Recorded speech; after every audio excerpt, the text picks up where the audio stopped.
Dr. Eric Kelly III and a host of phenomenal speakers from all around the globe for this 7-day virtual event that you don't want to miss. The mission of the Black Business Expo is to raise scholarship money from kids all the way from high school all the way from college. The Black Business Olympics is one of the largest Black business showcases in the world. It is an opportunity for businesses and companies to showcase their businesses globally. We are going to be giving away laptops up to $5,000 away to students. Again, I'm Olivia Appleberry, the founder of 2 Cents Finance and one of the speakers for the expo. I am so excited to see you there. For more info, go to www.blackbusinessexpousa.com or call 919-308-9090 and hope to see you there. I am Black Business. From the moment I wake until the time I sleep. Yes, I am Black Business. I am Black Business. Tell me, are you Black Business? I am Black Business. Do you support Black businesses? Listen, I support Black business because I am Black Business. Black Business Expo, one of the largest business showcases in the history of Black business in the world. The world! Sign up today at www.blackbusinessexpousa.com or call 919-308-9090. I am Black Business. I am Black Business. From the moment I wake until the time I sleep, I am Black Business. I am Black Business. Are you Black Business? I am Black Business. Do you support Black businesses? I support Black business because I am Black Business. Black Business Expo, one of the largest business showcases in the history of Black America in North Carolina. Join Dr. Eric Kelly III and a host of phenomenal speakers from all around the globe for this 7-day virtual event that you don't want to miss. The mission of the Black Business Expo is to raise scholarship money from kids all the way from high school all the way from college. The Black Business Olympics is one of the largest Black business showcases in the world. It is an opportunity for businesses and companies to showcase their businesses globally. We are going to be giving away laptops up to $5,000 away to students. Again, I'm Olivia Appleberry, the founder of 2 Cents Finance and one of the speakers for the expo. I am so excited to see you there. For more info, go to www.blackbusinessexpousa.com or call 919-308-9090 and hope to see you there. I am Black Business. From the moment I wake until the time I sleep. Yes, I am Black Business. I am Black Business. Tell me, are you Black Business? I am Black Business.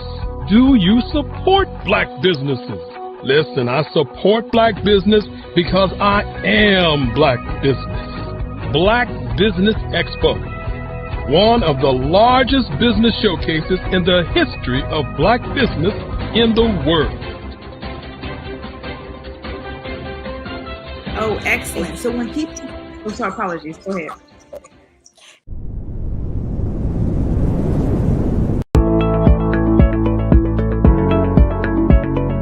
Prepare for what's coming and dominate in economic winter. Stand strong and thrive by showcasing your great products and services globally through the Black Business Network and Black Business Olympics.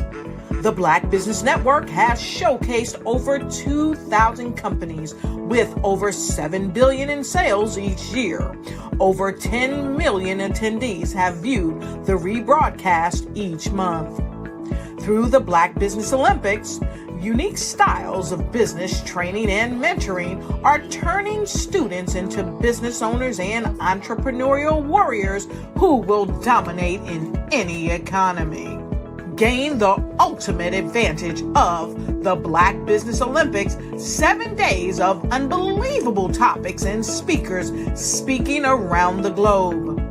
Donate your time and experience to provide expertise and scholarships to students worldwide and change the world. Now, more than ever, new insights, tools, strategies, and capabilities are needed. This is your chance for a major presentation to the world. Fill out the form and join the more than 2,000 speakers who have presented to over 200 countries. Join the Black Business Network streaming live into the Metaverse, STEM City, Black Multiverse Enterprises, Hulu, Amazon, YouTube, iHeartRadio, Apple, Facebook, LinkedIn, Pod TV, IBM TV, Spotify, and Google Podcasts. Sign up today. Spaces are limited, and we will see you there.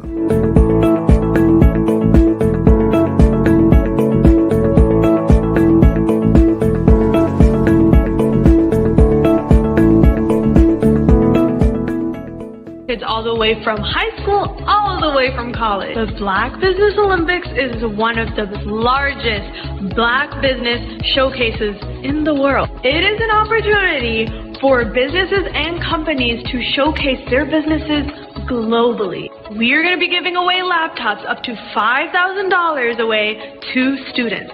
Again, I'm Olivia Appleberry, the founder of 2 Cents Finance and one of the speakers for the expo. I am so excited to see you there. For more info, go to www.blackbusinessexpousa.com or call 919-308-9090 and hope to see you there.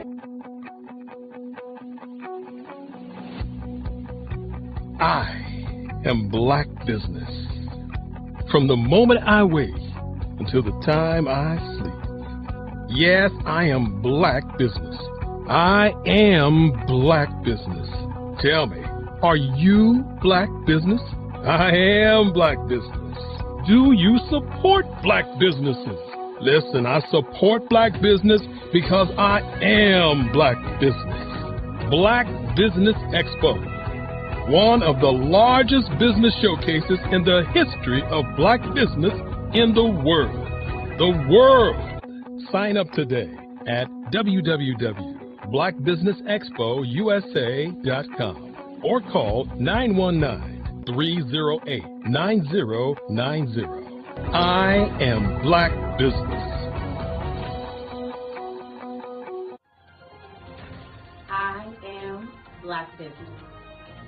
From the moment I wake until the time I sleep, I am Black Business.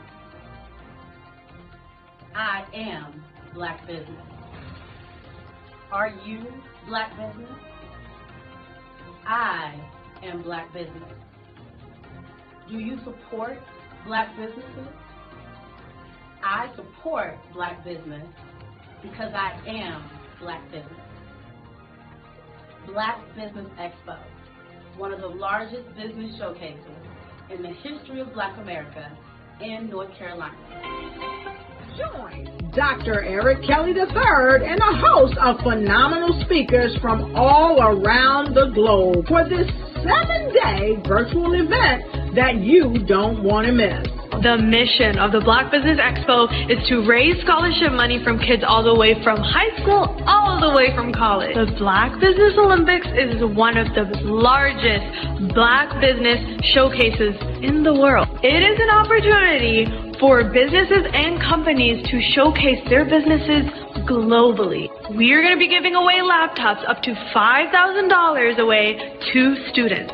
Again, I'm Olivia Appleberry, the founder of 2 Cents Finance and one of the speakers for the expo. I am so excited to see you there. For more info, go to www.blackbusinessexpousa.com or call 919-308-9090 and hope to see you there. I am Black Business. From the moment I wake until the time I sleep. Yes, I am Black Business. I am Black Business. Tell me, are you Black Business? Black Business Expo, one of the largest business showcases in the history of Black business in the world.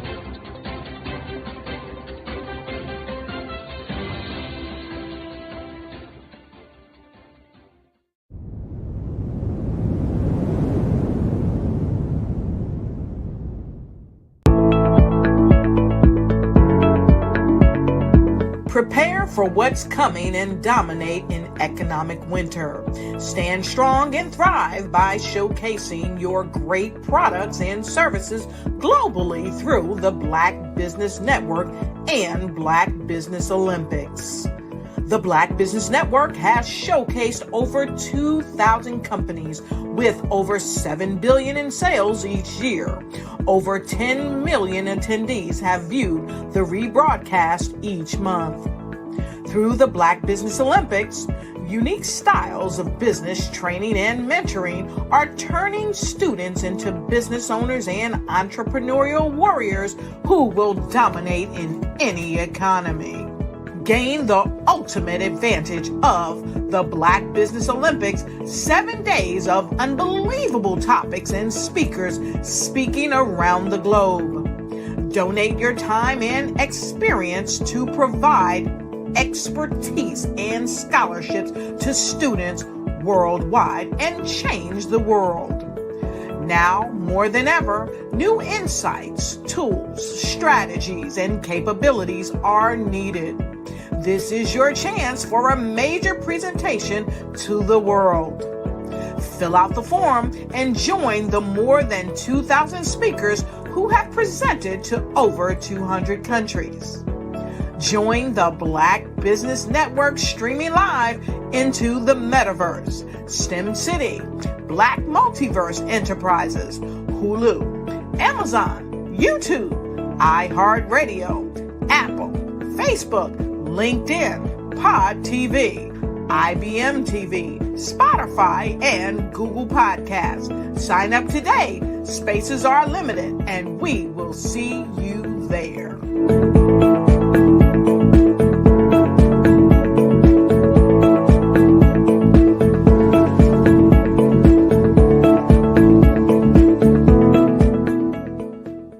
Black Business Expo's mission is to raise funds for high school seniors going to college or K-12 entrepreneurs.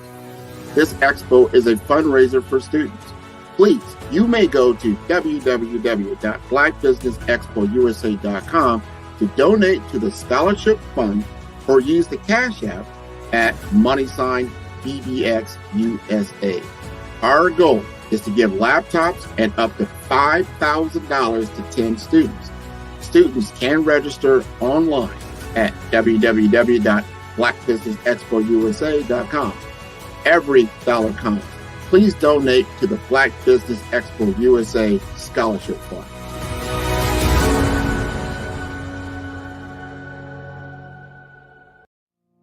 Did you know that approximately 333.34 million businesses exist today, according to a report from 2021?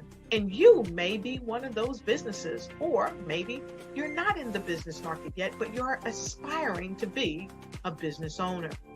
Well, guess what? You're in the right place at the right time. Because let's face it, everything is about timing and opportunity.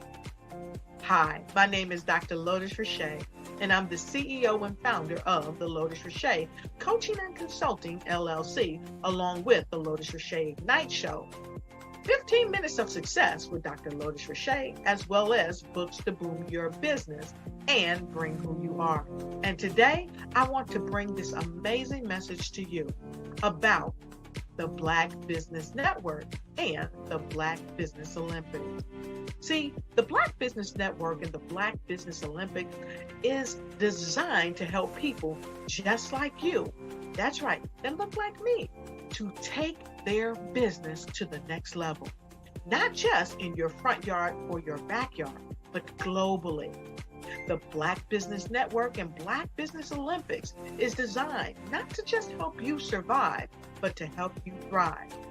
So join us today as we come together with businesses all around the world to support our students, our children, our young teens, our young entrepreneurs. What we do is we come together to help raise funds for students who are aspiring to be business entrepreneurs, who are aspiring and who are thriving in college.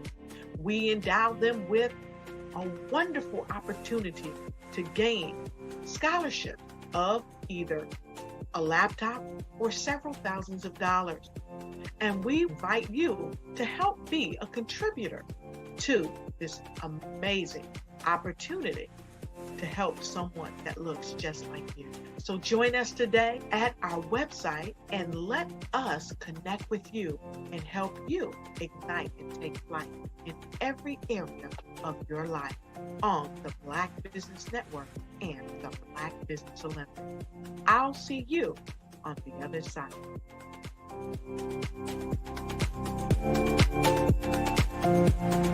Hello, I am Dr. Eric Kelly III, the visionary strategist and founder of the Black Business Olympics.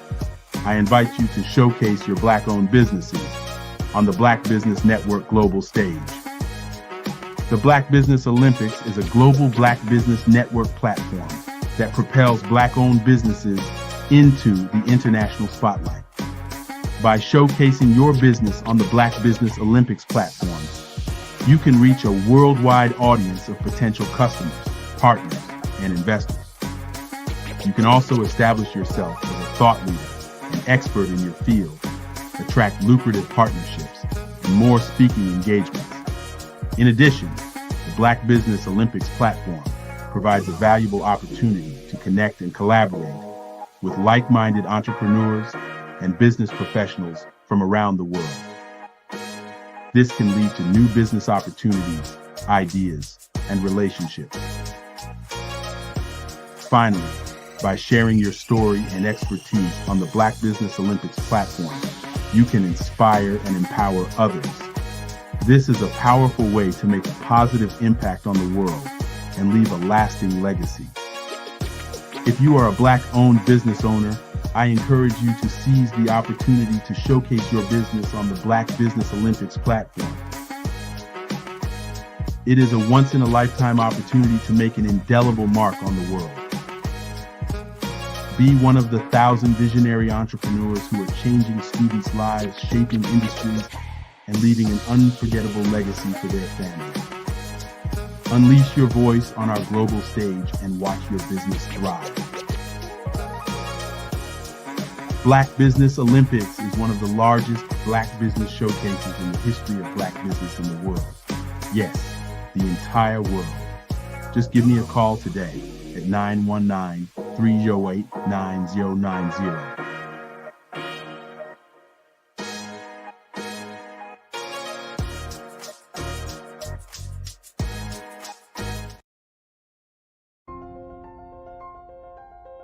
What if you could build your own city?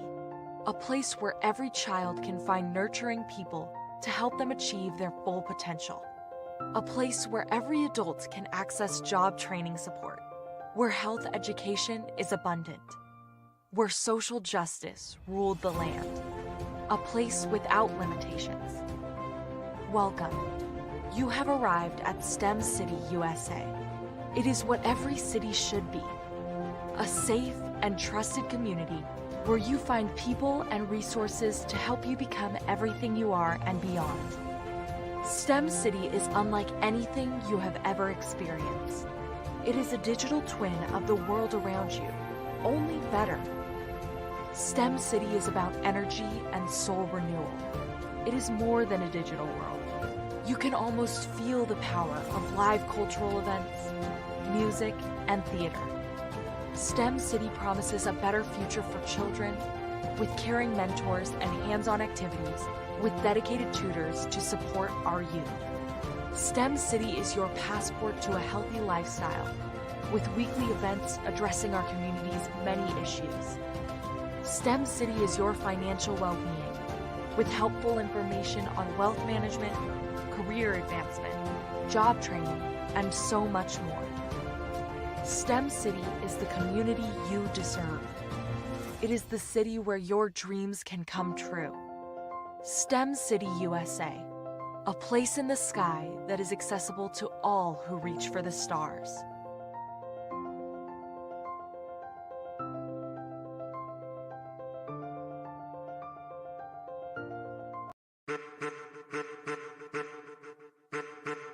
I am a child of the Most High God. He has gifted me in ways that I could not even imagine and didn't know.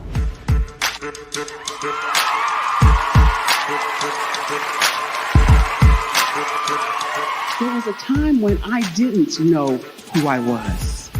I listened to other people tell me who I should be, what I should do. I listened to people telling me that I should be a boutique owner, that I should be a construction manager, that I should be a laborer.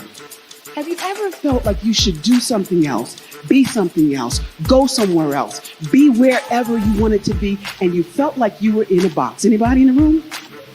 And you couldn't get out? Anybody in the room? And you kept trying to go and you couldn't get out? Anybody in the room? But let me tell you, you need to rock the box. Rock the box.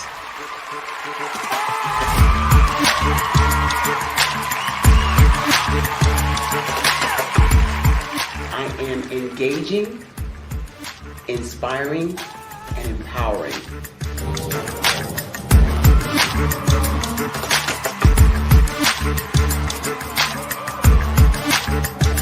I would give you everything I know. Just by touching you, if I could, by osmosis, give you every single thing I've learned, I've gone through, I know I would. We know that's not possible, but as it is possible, I love to share information with people. Some of you out there, people have told you that you can't be, you can't have, you can't do. But I will tell you, like Kinston said, you can, you must, and you will. If it's to be, it's going to be me. You got to say it. If it's to be, it's going to be. If it's to be, it's going to be. If it's to be, it's going to be.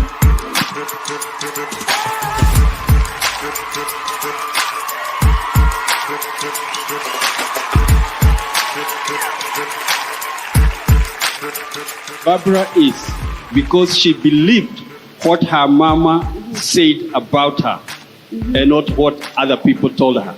Every day you wake up, when you're in a situation, it's your choice whether it's an advantage or the disadvantage. She gained her confidence and her life, and now she is a testimony.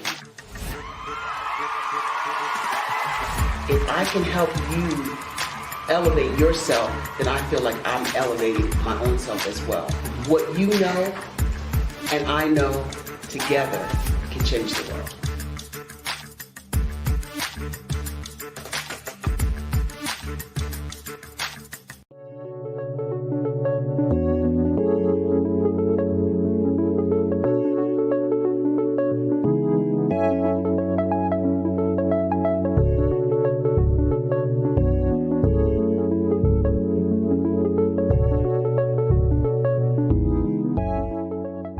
Passion has been around helping communities of color and historically underrepresented and underserved communities, minority, rural, veterans, persons who are differently abled, in the intersection of education, innovation, technology, industry, and let's throw some entrepreneurship in there just for fun.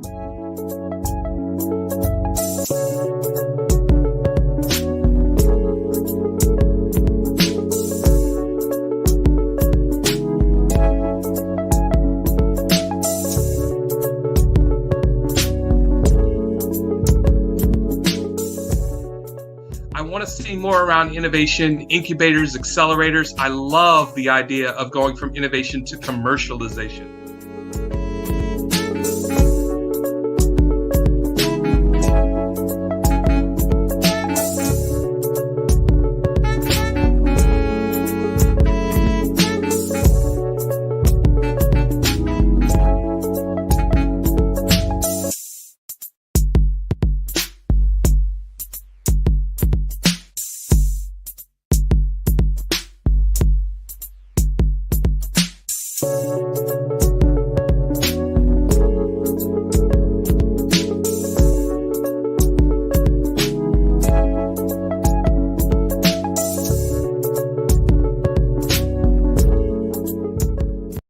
Follow the Brand TV broadcast host, Grant McGaw, as he visits with top executives and entrepreneurs to find out their secrets of success with their personal brand. Follow the Brand TV broadcast host as he focuses on brand development to build better relationships, bring value to your business, relationships, and career. You will enjoy listening to each episode that is tailored to speak to you directly. If you're looking for this type of clarity in terms of building your brand, you have tuned into the right station. Each episode will help you to shape a conversation in the 5-star BDM network of 20,000 professionals and become a springboard for your corporate engagement and business opportunities. Each guest will frame their story in the areas of personal branding, business development, career development, financial empowerment, and technology innovation. Grant McGaw explains why he is the CEO and owner of his own professional career. Grant is an accomplished business leader and entrepreneur who wants to give back to individuals to grow their personal brand strategy. Tune in as he weaves his story about new possibilities, while to you exceed expectations. If you love storytelling, this show will make for fun.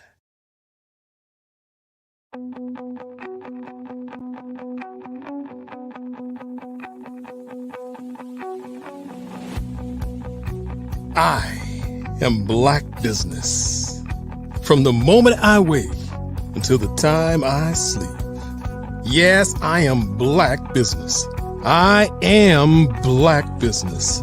Tell me, are you Black Business? I am Black Business. Do you support Black businesses? Listen, I support Black business because I am Black Business.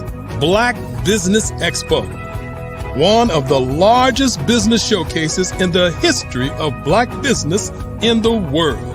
The world!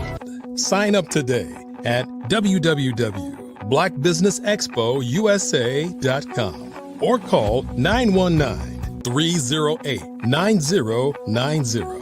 I am Black Business.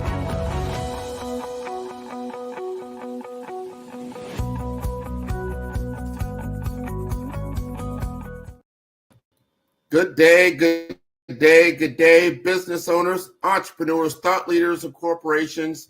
Welcome to the Black Business Network. My name is Grant McGaw. I am the CEO at 5-Star BDM and host of the Fellow Brand podcast and TV show. And I am your business moderator for this day on the Black Business Network. The Black Business Network is a 24-hour business network showcasing Black businesses, business owners, entrepreneurs, and thought leaders worldwide. And we have speakers from North Carolina, London, Singapore, Africa, Japan, and cities all over the United States. The Black Business Network is a global community sharing its business knowledge to empower, inspire, and educate businesses about business. And today's speaker is Dr. Curtis B. Charles. Curtis Charles is a distinguished figure in the realm of higher education and technology. As the Dean of Academic Affairs at the University of the West Indies Five Islands campus and a keynote and motivational speaker, Dr. Charles' journey is nothing short of inspirational. Rising from a background where he did not attend high school, he now stands as a senior leader in technology and a higher education showcasing the power of determination and education. An MIT certified data scientist, Dr. Charles leverages his expertise to impact educational technology. He spearheads initiatives that utilize artificial intelligence, machine learning, and predictive analytics to enhance academic operations and student success across various institutions. His strategic focus is on data-driven solutions to optimize enrollment and retention and graduation rates, illustrating his commitment to using technology to transform educational outcomes. Dr. Charles's leadership extends beyond administration. He is a visionary who continuously seeks to address and solve the complex challenges of modern education. Let us welcome Dr. Curtis Charles. How are you doing today? I'm doing well, sir. How are you doing? Good to see you. It's always a pleasure to see you. I am always impressed by your background and your ability and accessibility to be on this platform and talk about something that's so important. We've talked about these things in the past, and we're going to talk about them again today because the future is now. The future is now. Yes. And as you are preparing students, and you might be getting close to commencement at this point, and we think about what the possibilities are for them in an AI-driven economy. Talk to us about what opportunities do you see for someone who's been trained in AI engineering? Well, I think, when you think about the possibilities, and that's a term that we use a lot while I was at Microsoft, the art of the possible. The possibilities are endless because AI is transcending every discipline there is out there. Whether it's healthcare, whether it's fintech, whether it's education, whether it's management, AI is disrupting almost all of those fields. So I think for a young person thinking about, or an elderly person thinking about, a mid-range person thinking about getting into AI, there are certain things that they need to prepare themselves for.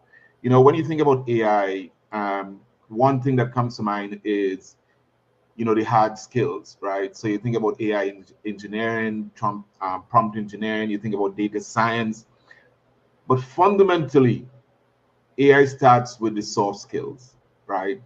You have to learn how to do design thinking. You have to, what we call in architecture, problem seeking, solution solving. You have to do critical thinking. You could only, after you establish those foundational things, then you have to have mathematical skills, statistical analysis skills, and data literacy. But you cannot get into solving an AI problem unless you understand what the problem is. So in architecture, we call that problem seeking and then solution solving.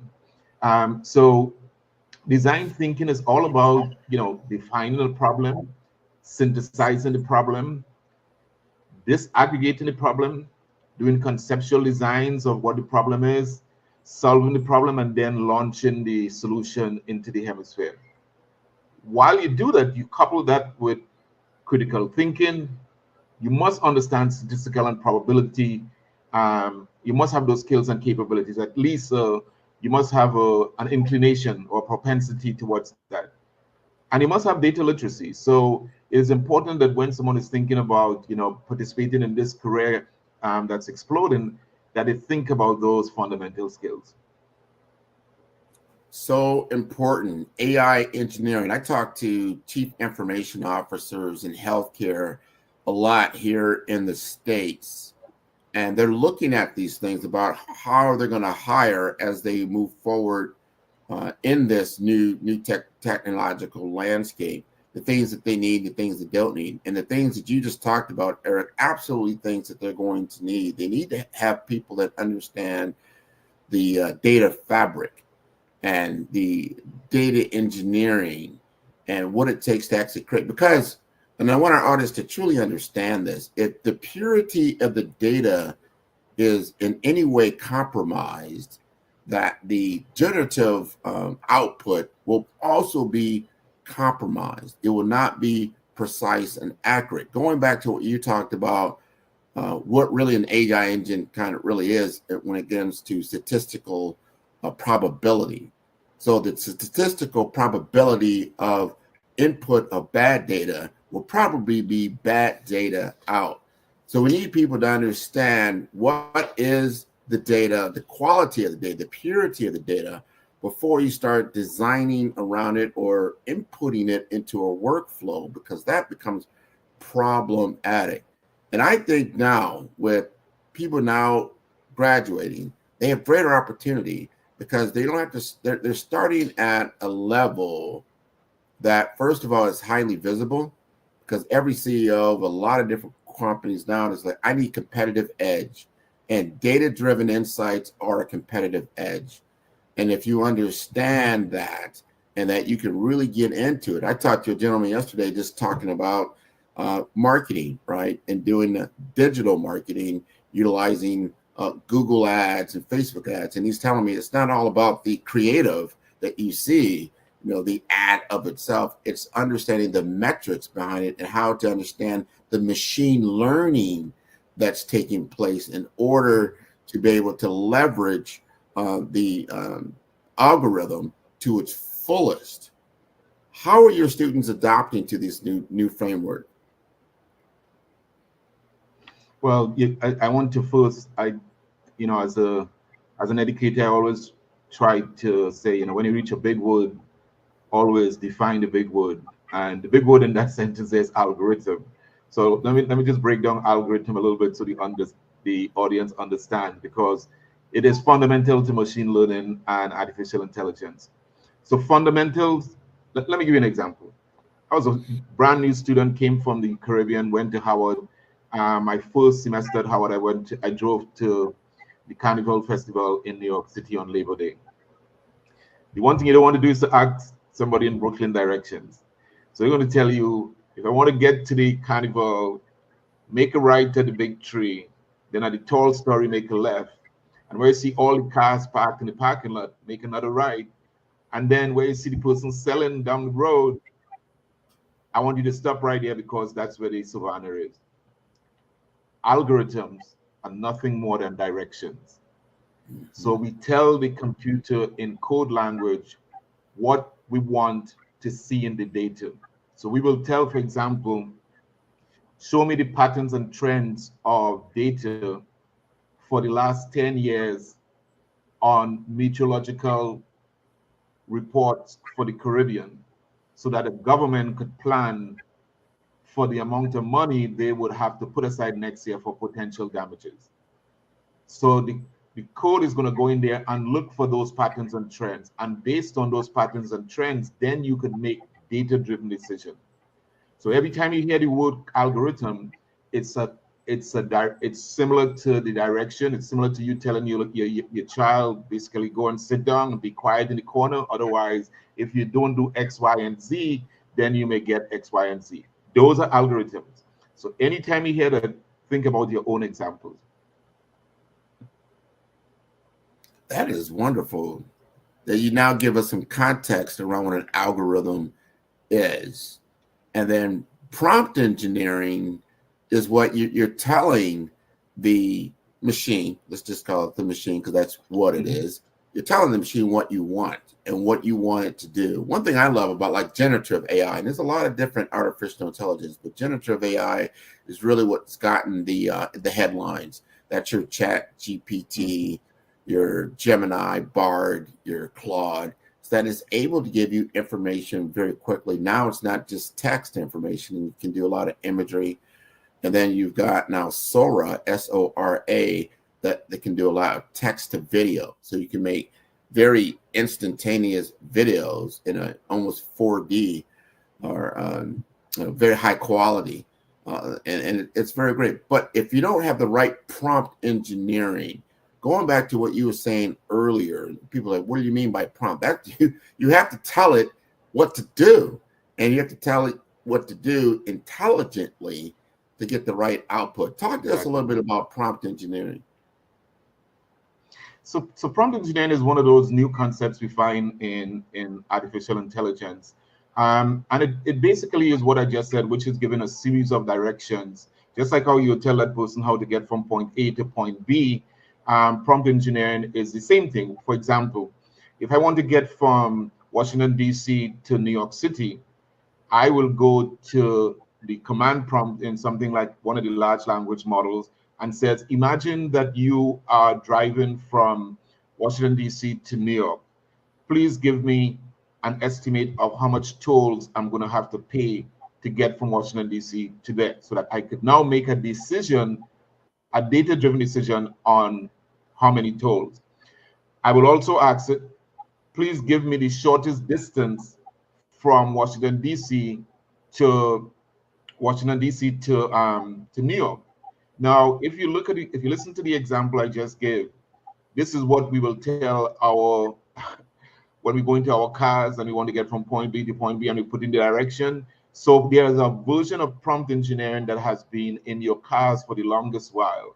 Now what we are taking is that we're moving that prompt engineering to computers, so you have an interface that you could do that.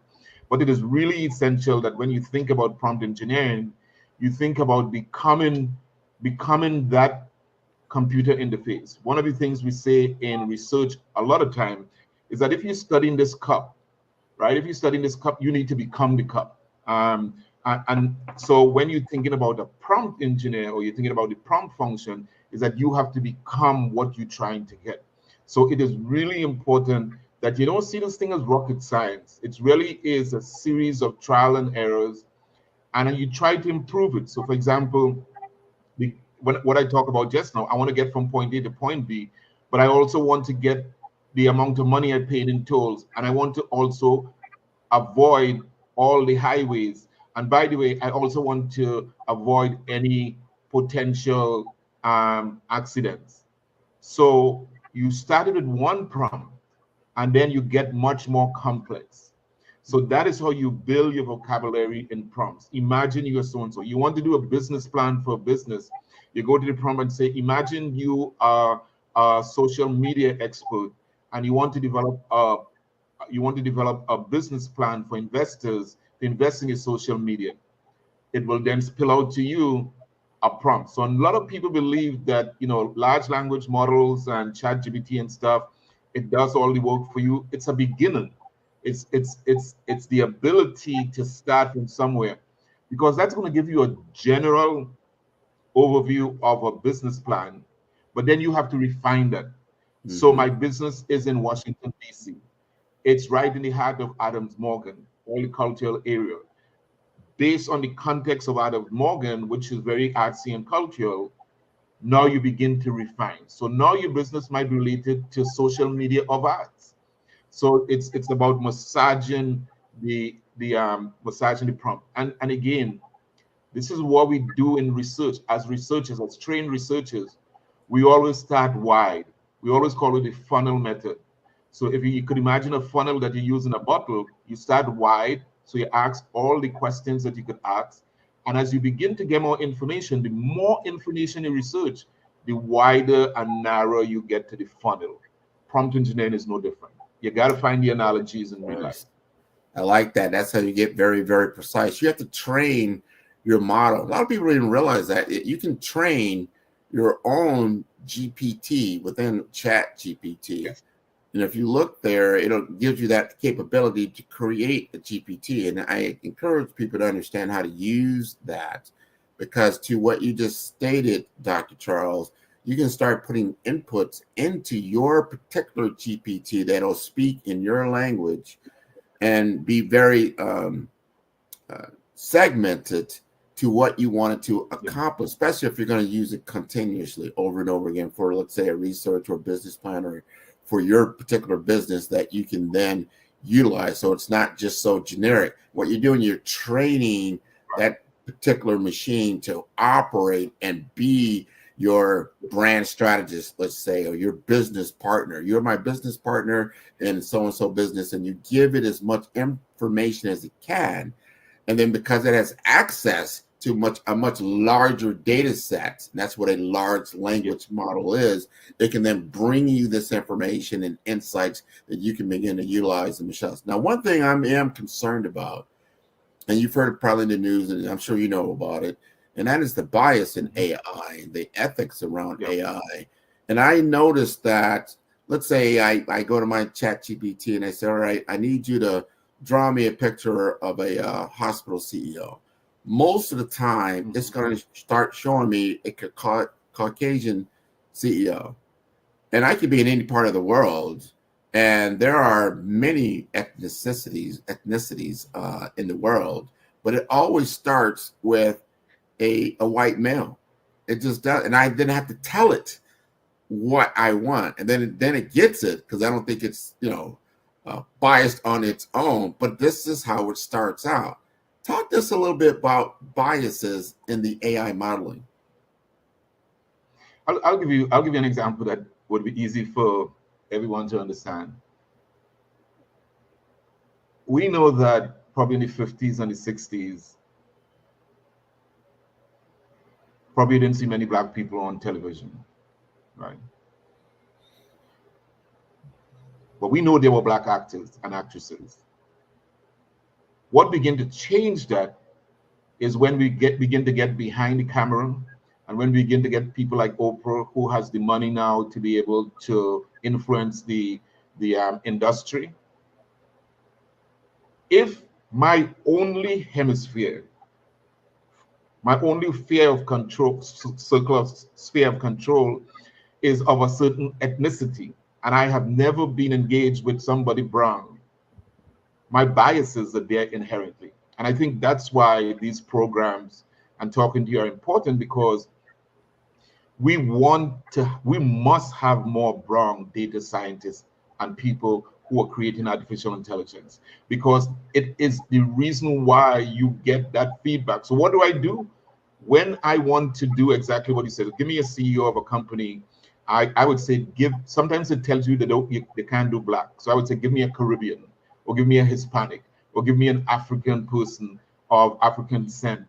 But it goes beyond that image that you talk about, because this also goes into the biasness in face recognition and law enforcement. The reality is that the opposite bias happens now, where we are at the default that a Black person had to have created that crime.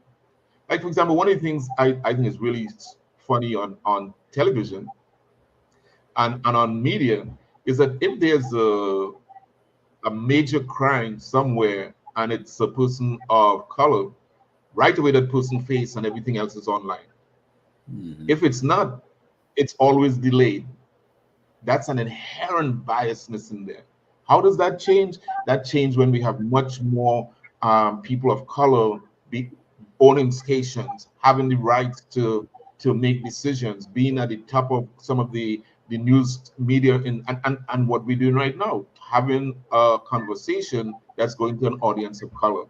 So biasness is probably one of the greatest sins that we have to overcome in AI, and I would say, and it only happens when we do like what we're doing at the University of West Indies 5 Island campus. We are developing in the School of Science, Computing, and Artificial Intelligence a new generation of AI experts and computer scientists who are basically going to change that paradigm. Because now, if I ask a company in the US to create face recognition for the airport in Antigua and Barbuda, they don't have a concept of the features that we have in the Caribbean.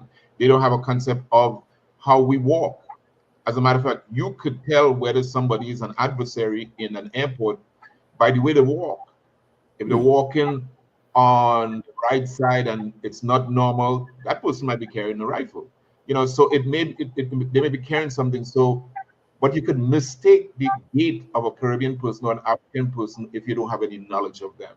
So it's important that we, all the HBCUs, all the other schools, that we develop this generation of artificial intelligence experts and data scientists who are going to basically make the difference. But I want to be very clear. Artificial intelligence is very much an interdisciplinary field, right? Because after we create the algorithms, somebody has to interpret it. So you need the social scientists, you need the sociologists, you need the educator, you need the anthropologists. They need to be part of the team from the beginning so that these things could be so you could begin to flag these things that it doesn't happen. But they have to be on the team. This is not only a technical team. If you only have technical people on your AI team, you're not going to have good products and good outputs. That's very good to state that, because now technology very much is in the fabric of the entire enterprise, not just the sole owner in the IT department, which it used to be like that. And now people start to realize, especially now I come from the world of infrastructure, you get into cloud computing, and then when that started, you started getting what they call shadow IT, meaning I don't need the IT department to set up a technology stack to run a particular program that I need to run my business unit. You don't need them. They should be aware, because there are certain protocols, certain cybersecurity policies that that person may or may not know. But obviously, you couldn't. It would be hard to police it, right?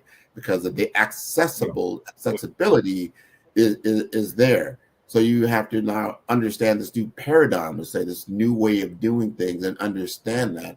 So now, artificial intelligence becomes more ubiquitous, and now it's starting to get into that legal field, into all these intellectual properties that it's touching, and you're starting to see more new laws that will be coming out, because there are people that use it negatively, some people use it positively. Like, so you can emulate somebody's voice. If it takes your voice, Dr. Charles, like, all right, I understand his voice pattern in an AI engine, I can then duplicate that voice pattern in a myriad number of ways that could be used negatively.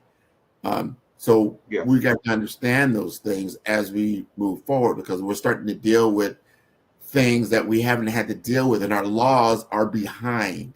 They're behind. They haven't kept pace with the technological capabilities that are taking shape. So I'm sure that you're teaching your students how to use it in a more positive fashion to create opportunities and solve problems, right? Yeah, absolutely. As a matter of fact, we have for our conference coming up in July, our AI conference, which happens to be the first AI conference in the Caribbean. And this is the smallest school of the University of the West Indies, 50,000 students body.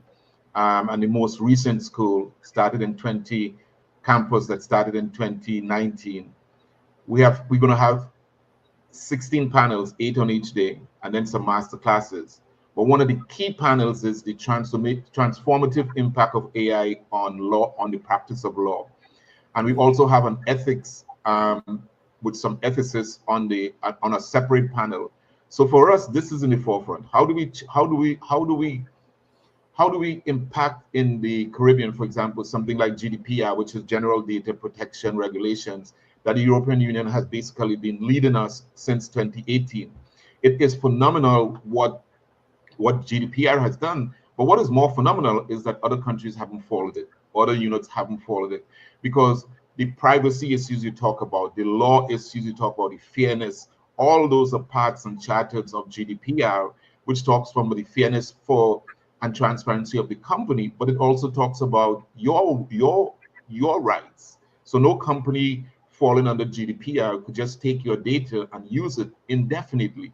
You have a right to opt out, and the fines are humongous if you break the laws.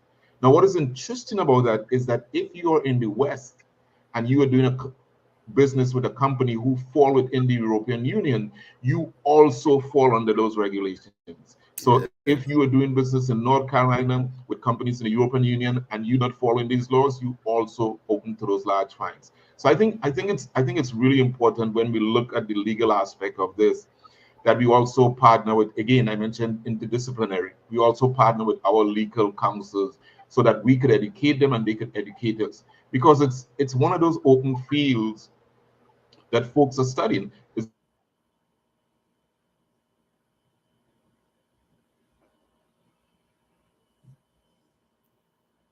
I think Dr. Charles has his internet has gone dark. There you are. Yeah, I've always said that all of these professions are legal. I was talking to one of my colleagues yesterday, and I was saying, I have never seen higher education as not being legal. We could get sued at any time if you fire a professor incorrectly and you didn't do due diligence. If a student basically have an exam and that student have disability, that student had disability limitations, and one of our and you don't recognize that as the invigilator of the examination, and that student fails the course, we could now be sued. So law is ever present in everything we do, and it's going to become more and more fabric of how we operate as a society as AI becomes much more prevalent. This is so important. And what you just brought up is that you're going to have this AI conference coming up this summer. And I'm sure people can come from all over. You just don't have to be on the island to participate. They're probably going to come from all over. But I like your topics. Talk to us a little bit more about the particular topics that you feel are so important that we need to understand and take back home with us. As we talked about some of the things, the AI biases, things that are challenges, things that say, because a person of color is not involved in some of these things, this is why we get these certain outputs. And we don't want to repeat history. We want to change it as we get into Industry 5.0. What are these other topics that can be talked about at the conference that are very important? Excellent question. So let's take COVID, for example, right? So we're going to be talking about AI for the preparedness of pandemics and epidemics, because we weren't prepared, right? So how could we use this powerful tool now to prepare ourselves? And I've always said that more people died of COVID because of lack of interoperability, right? The systems won't talk into each other. Even in a hospital may have 5 or 6 AI IT systems. If those systems don't talk to each other, we wouldn't know, for example, in Maryland, whether Prince George's County needs more PPP or whether the disease is moving into Anne Arundel County. We don't know those things because the systems are not talking together. If the systems could talk together with interoperability, now we have the ability to know where all the resources are to quarantine the disease as it moves and move healthy people away from people who potentially sick. We're going to be talking about that at the conference. But if we stick with COVID, for example, more people of minority origins, whether it's African descent or Hispanic descent, we die more of non-communicable diseases than communicable diseases. Wow. Black folks die from high blood pressure, diabetes. These are all non-communicable diseases. So we're going to have a panel of experts, both from PAHO as well as local doctors and some IT specialists, AI specialists, talking about how do we use AI as a force multiplier in non-communicable diseases. And I'll give you an example. Women are susceptible to cervical cancer. We are working with a young doctor from Jamaica who is on contract at the hospital in Antigua. And she's an OBGYN, and she came to us like 2 years ago. She said, Dr. Charles, there has to be a solution using AI of how we could stem cervical cancer.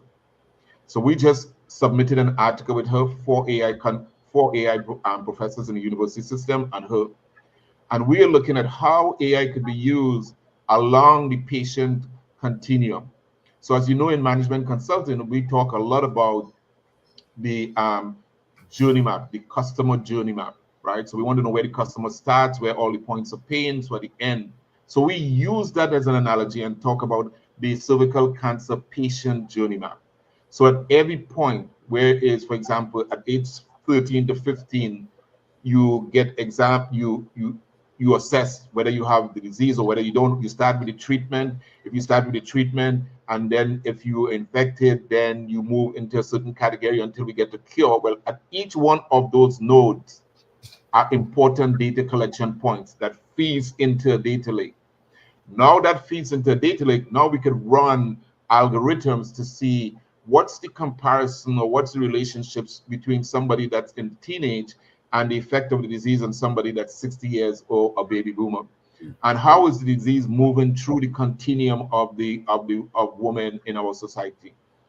Completely different to what we would think about how we treat this disease. But we pull something from management consulting and say this is how it could be used in, so totally innovative. So we're also looking at, you know, in the Caribbean and in what we call SIDS, small island development states. In small island development states, we can't do anything about climate change. We can't. Well, before you continue, Dr. Charles, we are coming up to the end of the hour.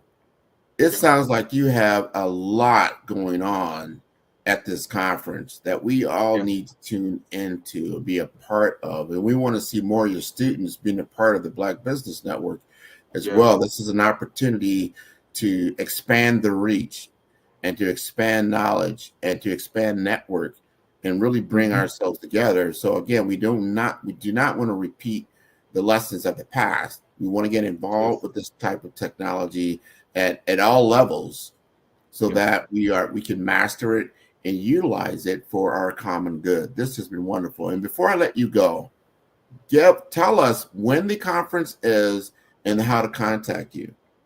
Sure. The conference is on July the 8th to the 10th, 2024 on our campus on the beautiful island of Antigua and Barbuda. We're going to have on the evening of the 8th a kickoff at the Hodges Bay Resort, which is the playground for most Americans in Antigua and Barbuda. Then we're going to have the next day on campus, and we're going to do something interesting on the first day of the conference on the 9th. We're going to end at 4 o'clock, and then we're going to go over to another resort that's partnering with us right next to campus, which is called Royalton Resort. Royalton Resort is going to host us for the night. We're going to do 3 back-to-back master classes, one on AI in drug development, which is the Vice President of AI for GlaxoSmithKline. Then Dr. The young American intelligent rebel who ran for the governorship of Arkansas, Dr. Chris Jones, is going to be talking about smart cities of the future. And then UNESCO is talking about a roadmap for the Caribbean on AI. And then we're going to have a taste of the Caribbean and live soca music.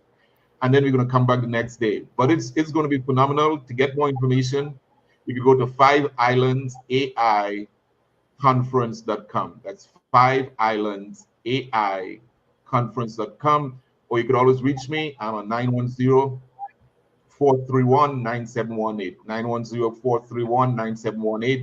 You could follow me on LinkedIn, or you could send me a text. But please try and make it. We also have virtual opportunities as well.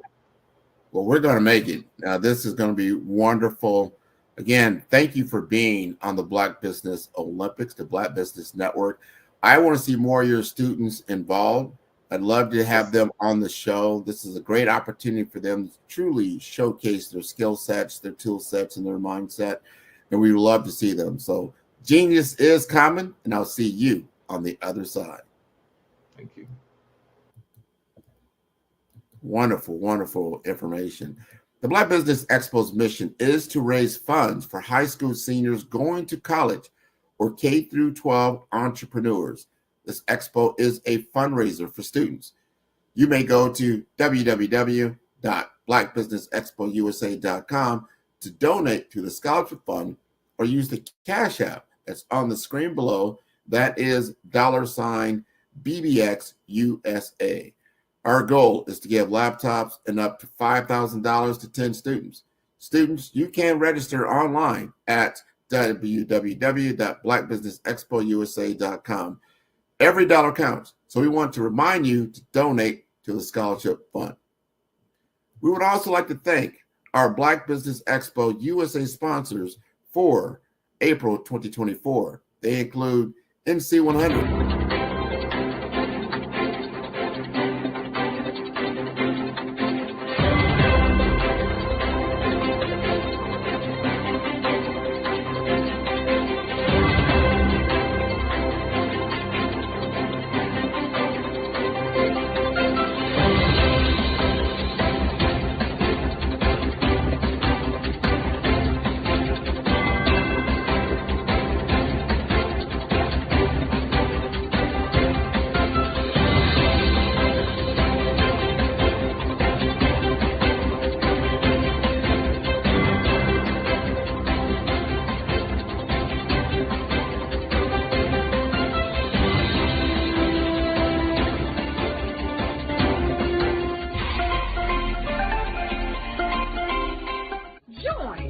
Dr. Eric Kelly III and a host of phenomenal speakers from all around the globe for this 7-day virtual event that you don't want to miss. The mission of the Black Business Expo is to raise scholarship money from kids all the way from high school all the way from college. The Black Business Olympics is one of the largest Black business showcases in the world. It is an opportunity for businesses and companies to showcase their businesses globally. We are going to be giving away laptops up to $5,000 away to students. Again, I'm Olivia Appleberry, the founder of 2 Cents Finance and one of the speakers for the expo. I am so excited to see you there. For more info, go to www.blackbusinessexpousa.com or call 919-308-9090 and hope to see you there. I am Black Business. From the moment I wake until the time I sleep.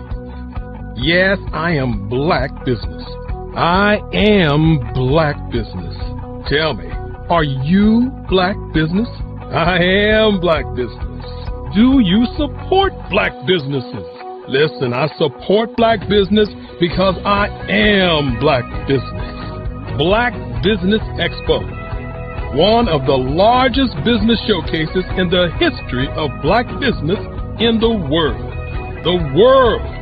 Sign up today at www.blackbusinessexpousa.com or call 919-308-9090. I am Black Business. I am Black Business. From the moment I wake until the time I sleep, I am Black Business. I am Black Business. Are you Black Business? I am Black Business. Do you support Black businesses?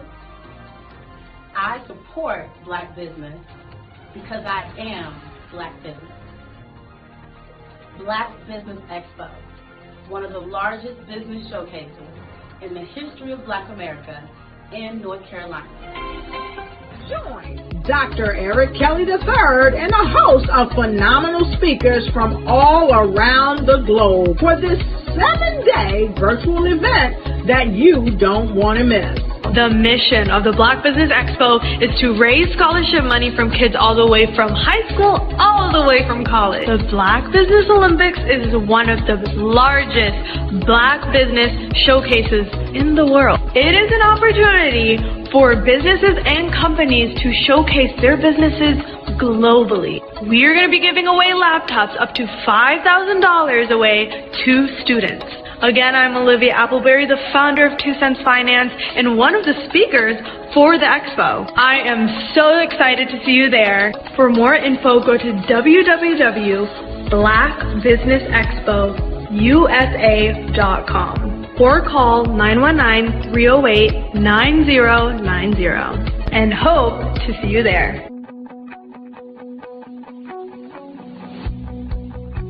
I am Black Business. From the moment I wake until the time I sleep. Yes, I am Black Business. I am Black Business. Tell me, are you Black Business?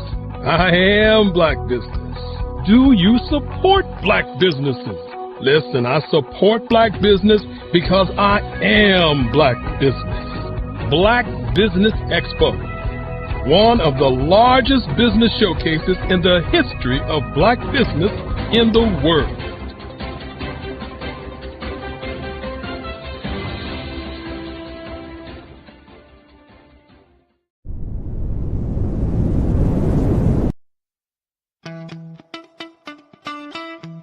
How many times have you been asked to help someone you didn't even know, a student, a business entrepreneur? Or did you ever even ask, where did they end up? That business, that friend, that entrepreneur. Well, just maybe they ended up in a gang, bankrupt, homeless, or worse, dead. Maybe they turned to crime, drugs, and alcohol. Did you ever wonder? Did you destroy their dream, or was your life always so easy? At the Black Business Olympics, we started a movement to help students complete. Give them hope and foster success. Help them to leave their dreams of providing laptops, computers, and up to $5,000 in scholarship funds. Today, we ask you to help a student, a business owner, or an entrepreneur to realize their dream by sponsoring them, supporting them, and buying from them. Consider this.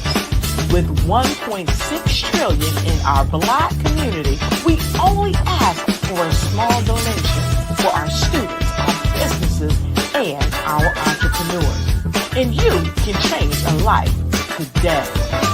So I ask you, what are you going to do?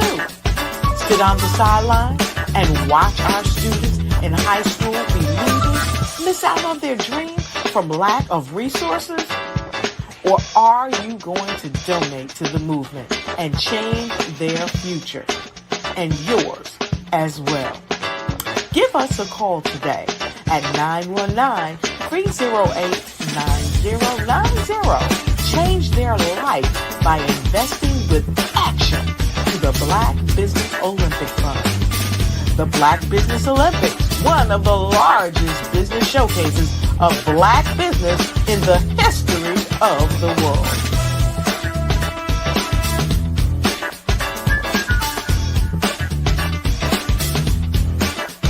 Hello, I am Dr. Eric Kelly III, the visionary strategist and founder of the Black Business Olympics.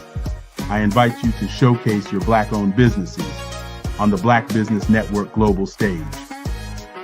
The Black Business Olympics is a global Black Business Network platform that propels Black-owned businesses into the international spotlight. By showcasing your business on the Black Business Olympics platform, you can reach a worldwide audience of potential customers, partners, and investors. You can also establish yourself as a thought leader and expert in your field, attract lucrative partnerships, and more speaking engagements. In addition, the Black Business Olympics platform provides a valuable opportunity to connect and collaborate with like-minded entrepreneurs and business professionals from around the world. This can lead to new business opportunities, ideas, and relationships. Finally, by sharing your story and expertise on the Black Business Olympics platform, you can inspire and empower others. This is a powerful way to make a positive impact on the world and leave a lasting legacy. If you are a Black-owned business owner, I encourage you to seize the opportunity to showcase your business on the Black Business Olympics platform. It is a once-in-a-lifetime opportunity to make an indelible mark on the world. Be one of the 1,000 visionary entrepreneurs who are changing students' lives, shaping industries, and leaving an unforgettable legacy for their families. Unleash your voice on our global stage and watch your business thrive. Black Business Olympics is one of the largest Black business showcases in the history of Black business in the world. Yes, the entire world.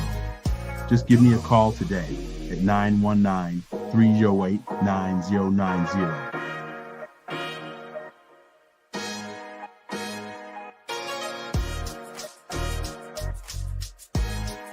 Ladies and gentlemen, get ready for an experience like no other.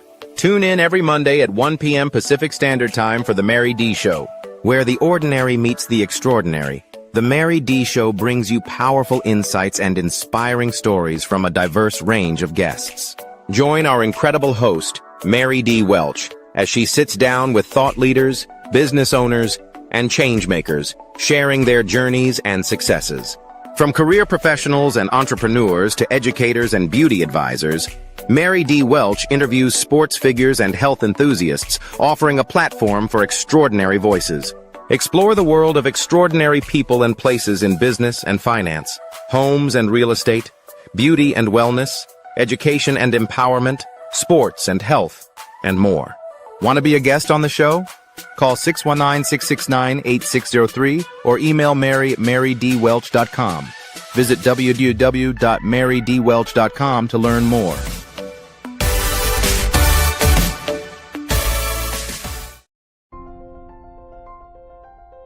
What if you could build your own city?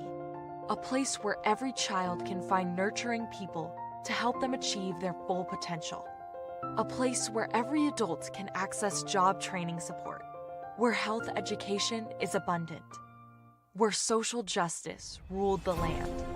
A place without limitations. Welcome. You have arrived at STEM City USA. It is what every city should be. A safe and trusted community where you find people and resources to help you become everything you are and beyond. STEM City is unlike anything you have ever experienced. It is a digital twin of the world around you, only better. STEM City is about energy and soul renewal. It is more than a digital world. You can almost feel the power of live cultural events, music, and theater. STEM City promises a better future for children with caring mentors and hands-on activities with dedicated tutors to support our youth. STEM City is your passport to a healthy lifestyle with weekly events addressing our community's many issues. STEM City is your financial well-being with helpful information on wealth management, career advancement, job training, and so much more. STEM City is the community you deserve. It is the city where your dreams can come true. STEM City USA, a place in the sky that is accessible to all who reach for the stars.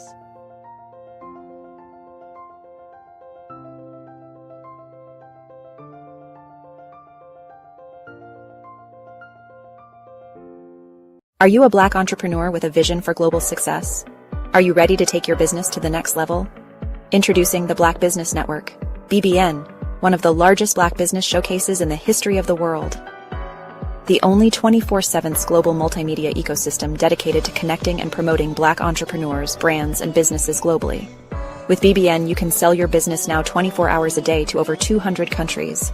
Reach a global audience in real time, build trust, and generate leads like never before. Access a world of opportunity with our live streaming and replay platform, featuring on-demand content, documentaries, and exclusive interviews. Get your exclusive, one-of-a-kind Black Business magazine covers that feature you and your amazing business today. And tap into our Black Business Global Chamber of Commerce, where your voice will be heard globally with over 1 million business owners. Learn the insights and strategies that Black entrepreneurs are using to grow today. Power your business with the Black Business Black Credit and Debit Card. Get cashback, access microloans, and build your business by doing business with Black businesses worldwide. Stay ahead of the curve with the Black Business World Report, our yearly intelligence magazine, providing industry trends, government programs, funding alerts, and so much more. BBN is more than just a network. It's a revolution. It's a global movement, uniting Black entrepreneurs from over 200 countries to share knowledge, build relationships, and create economic empowerment. And for corporations, BBN offers a unique opportunity to demonstrate your commitment to diversity and inclusion and access. Submit your corporate commercial today. Sponsor BBN, reach a targeted audience, and support the growth of Black-owned businesses. Our Black Business Ambassador program provides support and detailed information on all activities. From onboarding to mastermind think tasks, they cover it all. Whether you're looking to expand your business or your viewers, BBN brings together the tools, talent, and technology needed to grow Black-owned businesses worldwide. It's where we speak, sell, connect, and rise. Live and on demand. Join the Black Business Network today. Visit bxtv.org to learn more and unlock your global potential. Where business is broadcast live. Where the future is today. Call 919-308-9090 for your Black Business Fireside Chat today as we showcase your amazing business to over 200 countries. Black Business Network, one of the largest Black business showcases of Black business in the history of the world. Call today 919-308-9090 USA.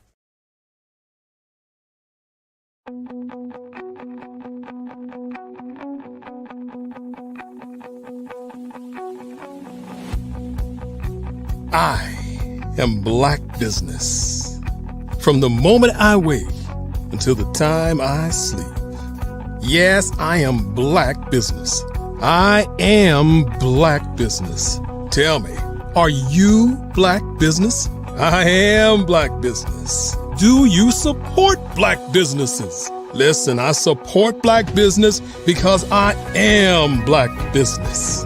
Black Business Expo, one of the largest business showcases in the history of Black business in the world. The world. Sign up today at www.blackbusinessexpousa.com or call 919-308-9090. I am Black business.